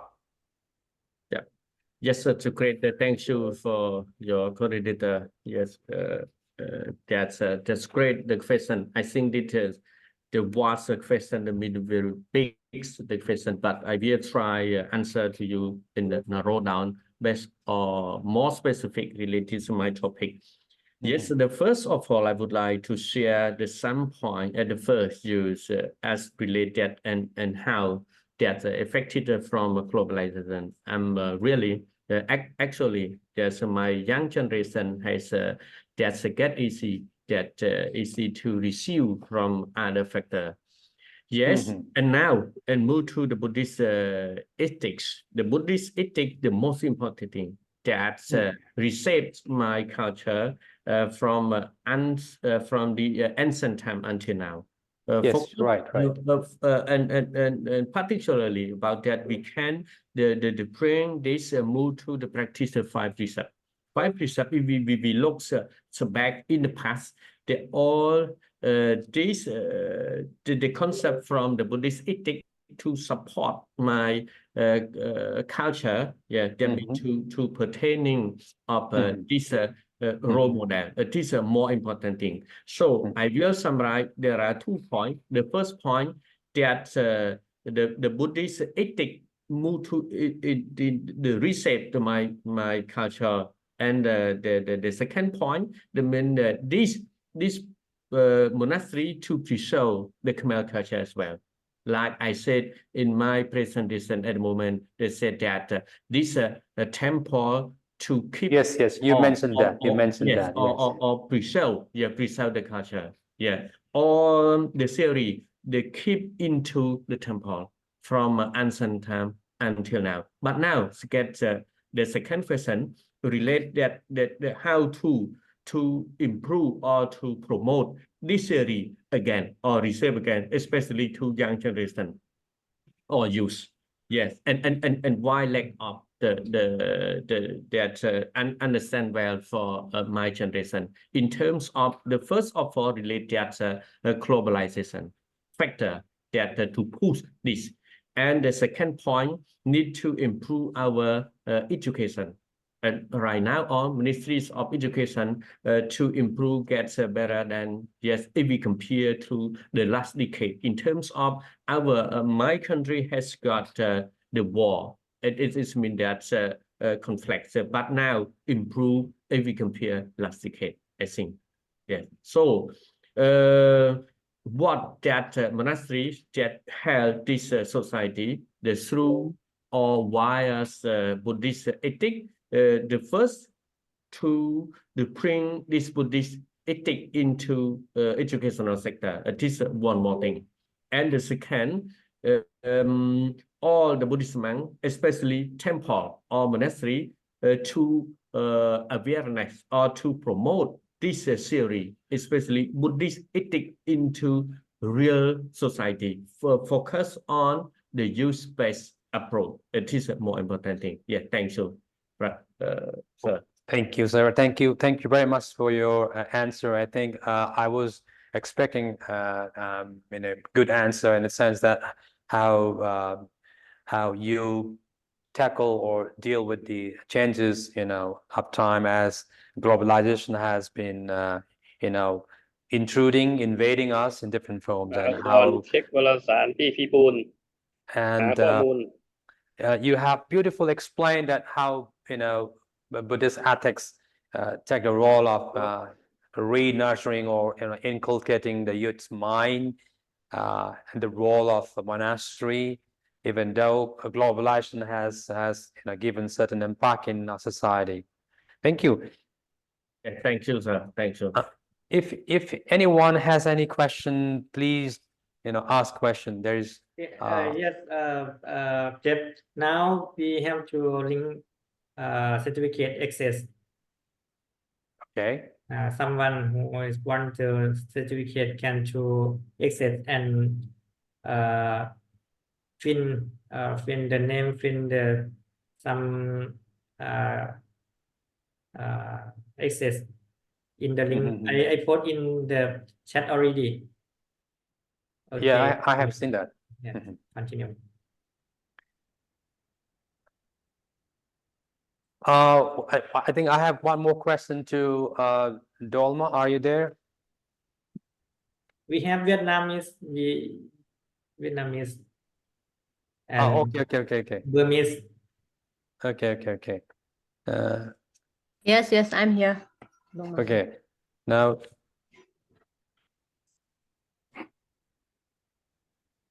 well, see, even I have friends. I have a couple of friends from your region. I was there in Punjab University. I had a couple of friends from Ladakh, and I came to know, say, certain things from my interaction or from my say talks with certain friends, certain intellectuals from Ladakh. Now, as you have clearly explained how say Buddhist tradition has been reshaping or nurturing in your society, even though there are say some influences from other religions, as you mentioned very clear in the beginning. Now, what's the role of say Buddhist monastery as Ladakh is concerned in the form of globalization and the worldview? Yeah. What I'm trying to say is that we have to accept the influences with the passage of time. We can't be dogmatic in terms of say knowledge, because knowledge is is to be expanded and it should be propagated. So getting a Western education or getting say acquiring different sort of knowledge from different sources, that's okay. But how you tackle this sort of globalizing impacts, because now as I see that some youngsters are very much prone to taking certain ways apart from being Buddhist. They don't seem to be Buddhist sometimes, even though they are Buddhist. Just for the namesake, they don't focus on the Buddhist ethics, as Dr. Samposa talk about it, because that ethics should be there by virtue of being as a Buddhist. So how do you reflect this globalization impact to the youngsters, and how do you tackle such changes by this globalization? Yeah. Now, as what's the Dalai Lama? Have you heard Dalai Lama? Yeah, I know. Yeah. He frequently visits Ladakh. Every summer he visits Ladakh, and he always suggests that the monks and nuns have to study Buddhism thoroughly, and then it's not only studying, but they have to go out and spread the knowledge among the lay people so that they have good understanding of Buddhism. So when they are very fluent or very familiar with the Buddhist ethics and Buddhist principles, it's not easy to convert to other religion, or it's not easy to go astray.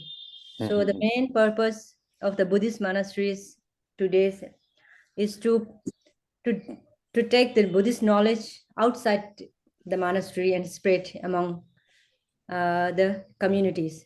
And in schools also, we don't put it as Buddhist ethics, but we we gave it a different name, like universal ethics. But universal ethics, if you study well, it's taken from Buddhism. So in all the schools, it is compulsory to study ethics, Buddhist ethics. It is not Buddhist ethics by name, but universal ethics. That's how these principles are taught among the youngster and among the community as well. So that's how we are preserving Buddhism. Yeah. All right. That's great. Now, I think is Van Gali Priyadasi Sri Lanka? Is he there? Gali Priyadasi from Sri Lanka, is he there? If he's here, may I ask any question?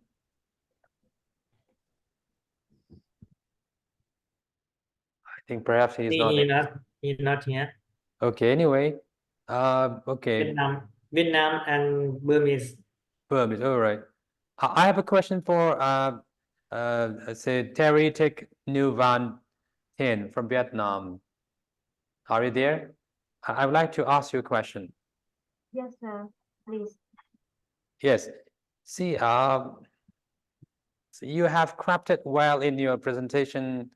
I mean, you have well written about how Buddhists came into Vietnam and spread all over Vietnam.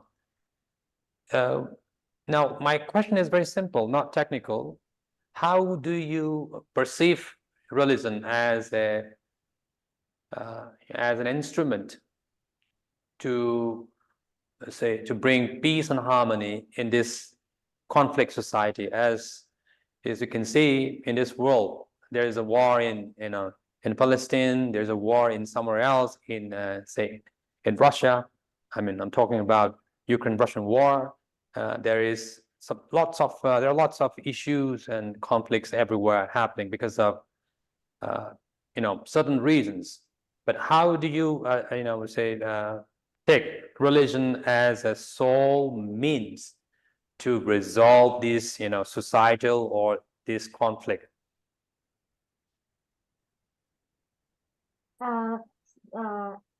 So because is to next week, so I did not hear clearly your question, but I can sum up. You want to ask about how to use the Buddha teaching to solve the conflict in Vietnam society. Yeah. Because see, well, it's not a part of your presentation, but I think as you are a scholar, now we can think beyond say out of the box. We should think about how can we resolve the conflicts happening around the world as we talk about Buddhism, because Buddhism is a beautiful tradition which is filled with peace and harmony. How can say Buddhism play a role of resolving the conflicts in the world? How can we spread peace from your perspective?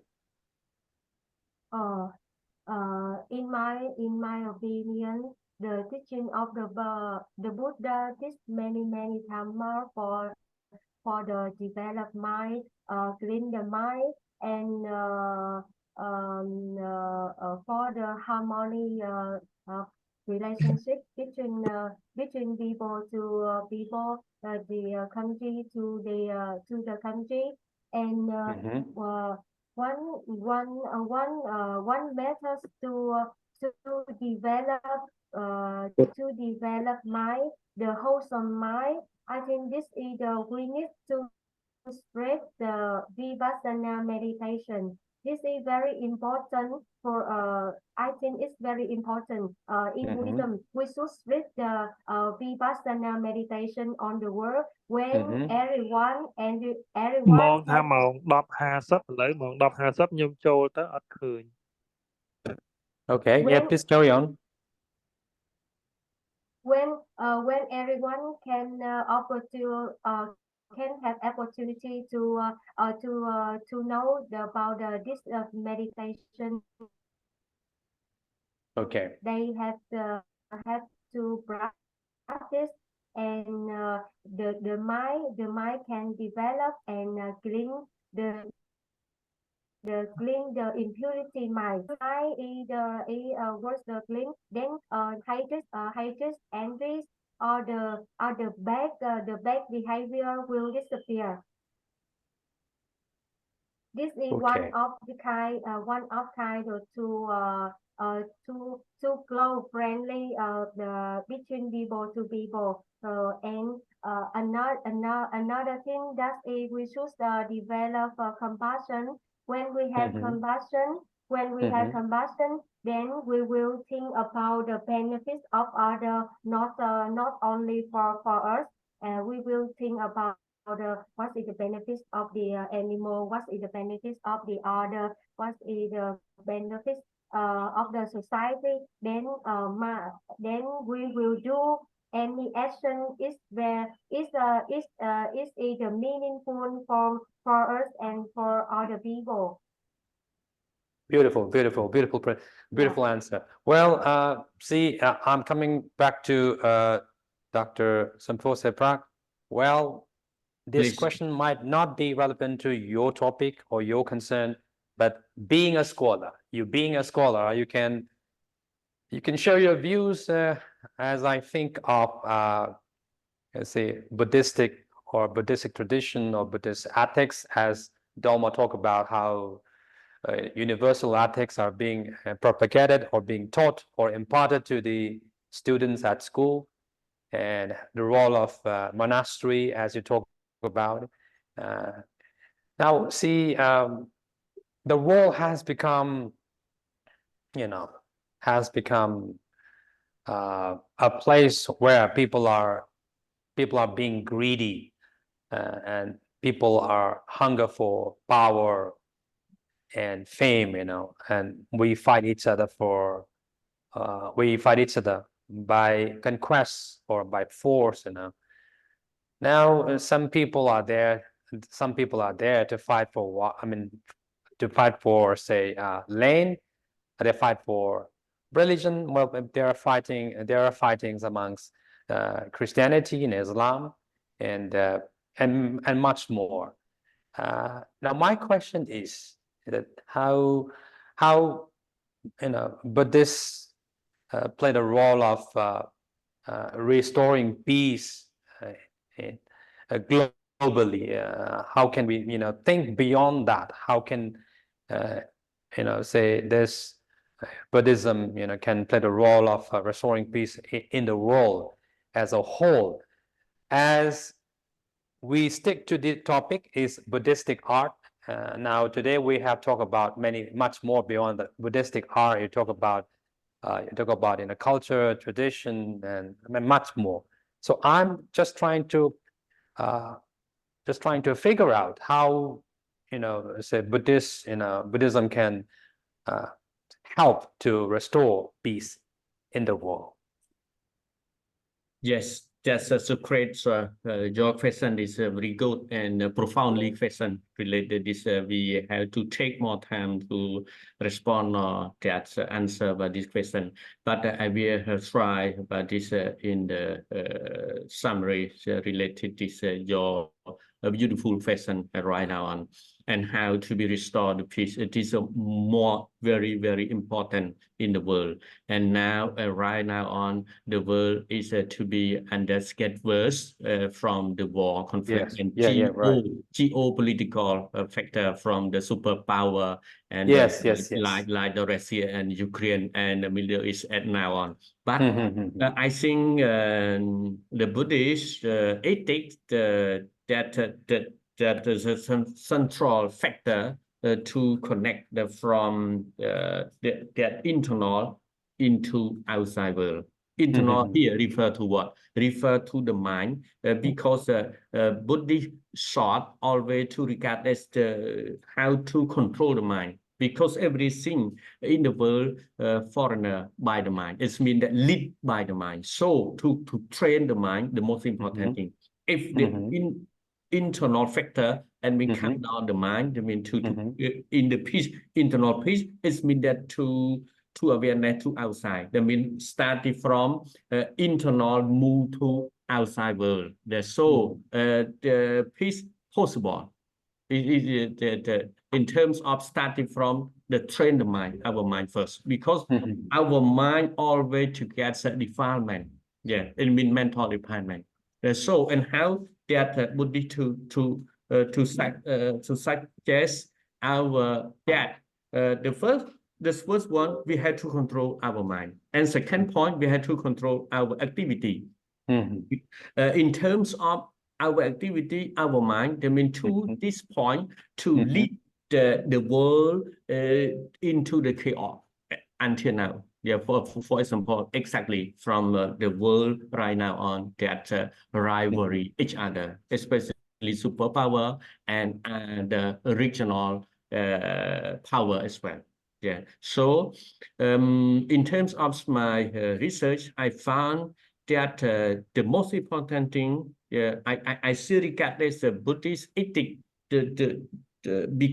still remain the most important factor to push and to push, and we can bring those theory into practical to get the world peace. Yeah, like the Buddhist metaphysics show us that there are four formula to resolve this crisis. Right. Agree. Yeah, right. Yes. And yes, may I continue? Yes, and the first it is mean that the suffering and dukkha in the Buddha term. Yeah, the suffering is mean a problem. If the world know that it is suffering, that we can know and how and cause and leading to the suffering. It is the one thing. And other or second formula is the cause of suffering, the cause of problem. For example, and why the world has many problems like this. Yeah, in terms of a lot of geopolitical challenges. So leading to like this. Yeah, it is so-called cause of suffering, samudaya, right, in Pali term. And the third point, nirodha, the most important, that means to cessation of the suffering, the cessation of the problem, and how that based on the Buddhist metaphysics, so that we have to use a middle way. We can walk extreme, we can walk the loose way, so we have to use at the middle way, like based on there are 8 fold paths. Yeah, right, the right understanding, right thought, right action, right livelihood, right meditation. Yeah, for example, like this. That is so-called. But we can summarize only 3 points: morality, wisdom, and meditation. It is the school one in the main fundamental teachings of the Buddha. So that we can see the way to get it up this world chaos and right now on. Yeah, thank you. So, all right, thank you very much for your answer. Well, I have yet to ask a couple of questions to is Gali Priyadasi from Sri Lanka, is he there? He not here. I think he left already. I don't see his Okay. Anyway, picture. well, the Burmese. talk or the discussion which is going on, and well, I want to ask a question to there's a guy from Myanmar, Yeah. Ven Sajjana from Myanmar. Is he there? Yeah, yes. Okay, Yes, Mr. Sajjana, Yes. I want to ask a question. Yes. Can I put question? Yeah. See, now we have discussed, we have talked, I mean, out of the box, I mean, out of the topic, but still, it's quite prevalent to Buddhism, as Dr. Samposa talk about, beautiful, say, philosophy of Buddhism, as it mentions Buddhist ethics as a crux factor of restoring peace and much more. And now, as I can see that the West, especially the West, start thinking over Buddhistic tradition, and they try to apply Buddhistic philosophy. They follow Buddhism. Now, what do you think about these West people, or the West starts, thinking over, Buddhistic tradition or Buddhistic philosophy? That's a kind of, big changeover in philosophy. What do you say? Yeah, so Western people, they are thinking about the Buddhism is as a philosophy, right? Yeah, as I'm saying that, see, the West people, they start following Buddhism. In Yes. spite of following Christianity, they left Christianity and they start following Buddhism. I think I have read a couple of books on that, transition from Christianity to Buddhism by these West people. How do you think about this? Yes, I think nowadays we have the many challenge. We have the many challenge, many stressful. Western people, they are so much working, and firstly they are materialist. I think materialist nowadays. This lose to the age at the time they saw. Okay. Asian people. Firstly, they are not rich, but their mind is peaceful and kind. That time they once firstly their thinking, their mind is changing. They change another way. Oh, materialist is the not real happy life. Cannot be happy. That is why they change to they transform to the Buddhism. They interested in the Buddhism. I think meditation is very important. Very important things. The Goengaji, his follower are so many Western meditator. They are carried from there, India to Myanmar. Nowadays, Thailand, and they are very famous meditation master like this Ajahn. They are also the contribute to their meditation. This meditation is very important product of our Buddhism, our Asian. Okay, thank you. All right, and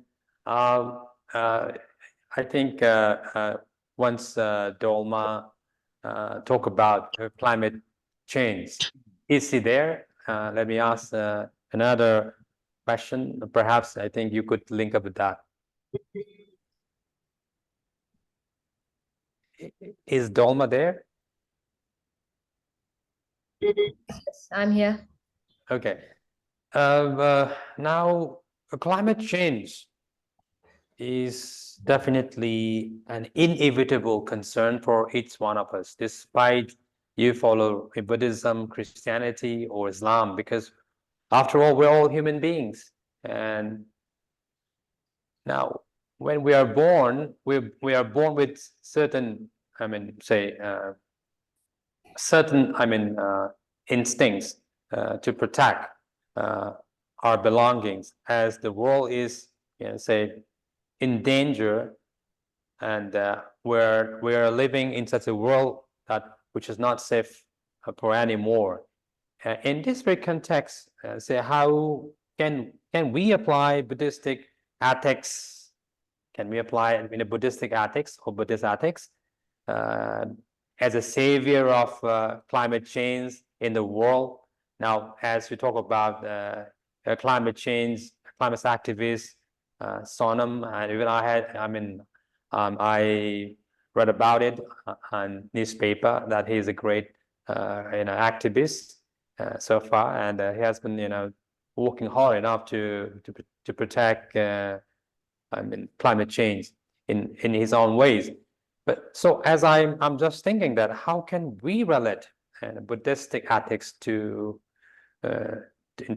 save or to do certain things as a savior of this global change or global warming or global I would say climate change. Yes, of course, Buddhist ethics apply to this crisis. Because in Buddhism we talk about contentment. Yeah. So why all these changes are coming? Because people are becoming more greedy. People want Yes. more and more things. Earlier we used to have very few cars, very few vehicles, but now people are people are chasing the Western style. Yes. Chasing the style of the modern world. So now each family has, I think, 2 or 3 cars. Earlier we don't have. Yes. We could do without any cars. We could use the public transport. But now there are so many cars, so many these machines. That's a big contribution to the climate degeneration. So we can apply the minimalistic. Okay. Yes. I'm just thinking that as we talk about the Buddhistic ethics, which can be applied, because now philosophy, has become multi-dimensional, multidisciplinary. As we can't stick to the dogmatic belief as such. I think, as far as I believe, or as far as I have gone through certain books of philosophy, that we should try to disseminate or to spread out the beautiful wisdom of different kind of philosophies or different kind of ideologies in different ways, so that we can cope with the changes, maybe in terms of climate change, or maybe in terms of conflict or war and so on. Yeah, Buddhism teach the simple ways of living. So if we adopt to live in simple ways, it contributes so much to protect the environment. But don't you think, Dolma, one more, I think there's a beautiful point that Dr. Samposia Prak mentioned in his answer. The moment I put question, then he answered me by putting compassion. The word or term compassion should be there, in our very existence. But don't you think that people have lost compassion because people become more animalistic? That they are being driven by these materialistic, things, as the globalization has given certain impact in terms of our morale. People become, say, more immoral in terms of, say, I would say living. That, as you yourself mentioned, that people hanker after money and fame and looking Right. for materialistic possessions rather than, simplistic lifestyle. Right. How do you perceive compassion nowadays, as compassion is almost gone? If you look at the Russian-Ukraine war, or the Palestine, or in somewhere else, that war has been affecting the lives of the people. Innocent people are losing their lives. They are losing their loved ones. There is no sense of compassion. There's no sense of humanity in certain places. How do you see that? Yeah, it's really sad that people lose this beautiful emotions, because people lack compassion. That's why there is so many things happening. We are indifferent to the suffering of others. So it's very, I think Buddhist concept of compassion can contribute so much to the world, because the world is now lacking its compassion, because they cannot feel the suffering of the humanity. Humanity going through these days is because of lack of compassion. That's why there are so many wars, and there's this global warming is also another aspect of lack of compassion, because people stop to think about others. Yes. Only think about themselves, their comfort, and their greediness. Yes. Okay. Now bringing back to Dr. Semposa Prak, as I think you are there. You might have observed how, as Miss Dolma talked about compassion. The world has lost compassion. The world has lost humanity. Where has the humanity gone, in this world? And let me use one term. We call it dehumanization. Dehumanization means to say human beings have become subject to be killed, subject to be tortured in the name of religion, in the name of certain, admirations or certain aspirations. How do you bring back the term compassion you use in your presentation? You yourself use in your answer that we need compassion in living. There should be compassion in us. How do you see that? How can we regain the compassion in humanity, in this very world? Because as of now, we see the atrocities, lots of atrocities in the past world wars, First World War, Second World War, and we don't know that maybe the Second World War might occur. And there are lots of atrocities. There's no question of, say, humanity, so-called. How do you bring back the humanity or compassion into the being?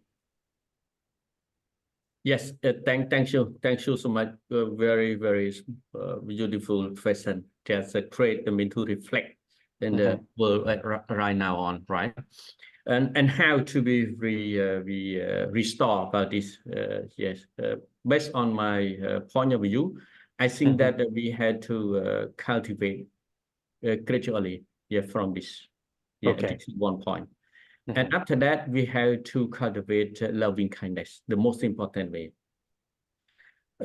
Because if we look back to the root of cause, from the world right now on, that like the Buddha showed us that there are 3 points. The first point, greedy. Yes, lopa, right, in Pali. And second point, hatred. But now the hatreds or aggressive, start from many factors. Like I said earlier, related geopolitical. So this point to lead that generate hatred so much. Even though to environment, like the Doma said, we have to cultivate the compassion Yeah, and started from our mindset for one-to-one, from one individual to other individual, for all the humanity. Yeah, so to avoid from this suffering. Yeah, because now we are living under suffering around the world. Yeah, Okay. especially that currently happens like coordinators said at the moment that in Palestine and Israel. Yeah, until now, just had to find out. Until now, had to find out the right solution, even though the UN to call for again and again. But right now, exactly no right solution. And why? Behind the sun. Yeah, based on the Buddhist philosophy that said us that the main root, yeah, from the three, the first, the tosa, the hatred, and then second, and lobha, and the greedy, and the third one, delusion. The most important, very, very in-depth root to push to generate the general chaos, or that's the world problem that happen now, starting from the three points. This is more important. But in terms of our time limitation, so I'm hard to explain more and more. That like the say the tosa, moha, and lobha. This is the main rule. The Buddha taught us that we have to avoid from it. We had to get it out from this. Yeah, but we can reduce. We can reduce gradually start from the train our mind, and through by insight, food, or through by meditation. Yeah, right meditation, the most important thing. Yeah, thank you. Thank you. Thank you very much. Thank you very much.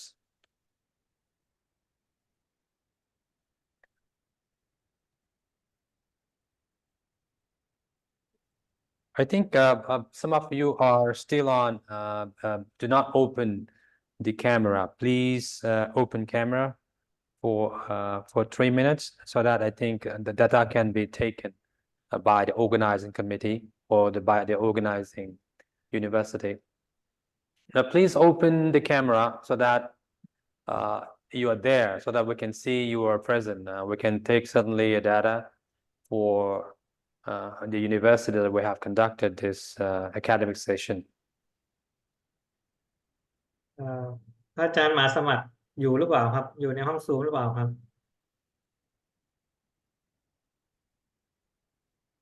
Some of us are still, do not open camera. Please open up so that we can see you sitting and present in this,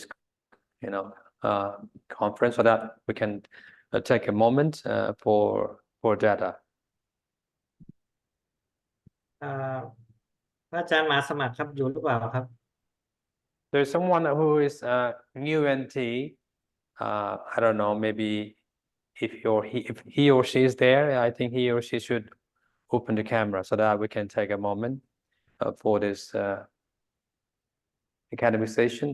And I'm very much pleased with your performance, as many of us have spoken out of my anticipation, as the topic is primarily concerned with Buddhistic art, but the questions and the deliberations and the expositions on different questions are quite overwhelming, and I'm quite happy, as Dr. Samposa Prak has talked about different things and Dharma, and unfortunately, Gali Priyadasi Sri Lanka, he has left, and Sajjana from Myanmar, Terry Take New Van 10 Vietnam, I think she also presented well enough, and Fatsala Tepsakdo, I think his interpreter presented quite well enough. Well, I think Prasamon Priya Sramon from Bangladesh, somehow this person couldn't, make it out, maybe due to certain technical problems. If anybody has any questions, you may raise questions, and we can certainly proceed on further discussion. And I think the conversation of this session is quite conducive to each one of us.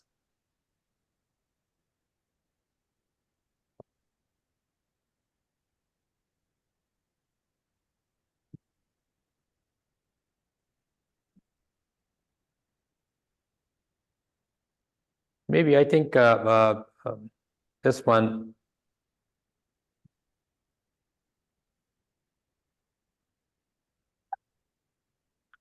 I think if you have no more questions, I think we can certainly end up here.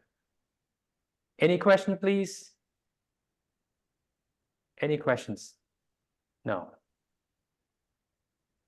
Now, as the presentation is over, I observe that all the deliberations are beautiful and deep-rooted. The Buddhistic art has been depicted aesthetically. I thank all the paper presenters in this conference. Thank you so much for your being present in this conference. Thank you. Okay, I will Thank you. show QR code for certificate assessment.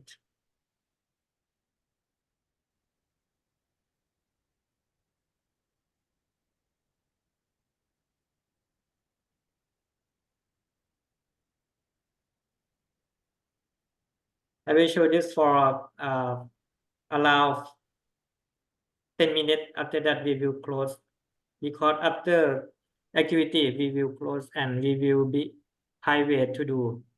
So thank you for our Buddhist conference.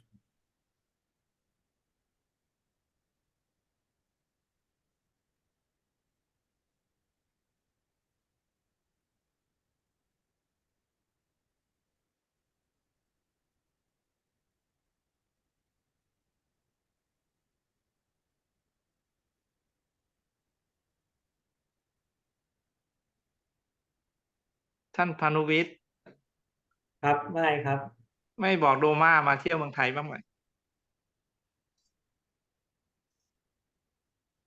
ฮะไม่เชิญโดมามาเมืองไทยหน่อย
Okay.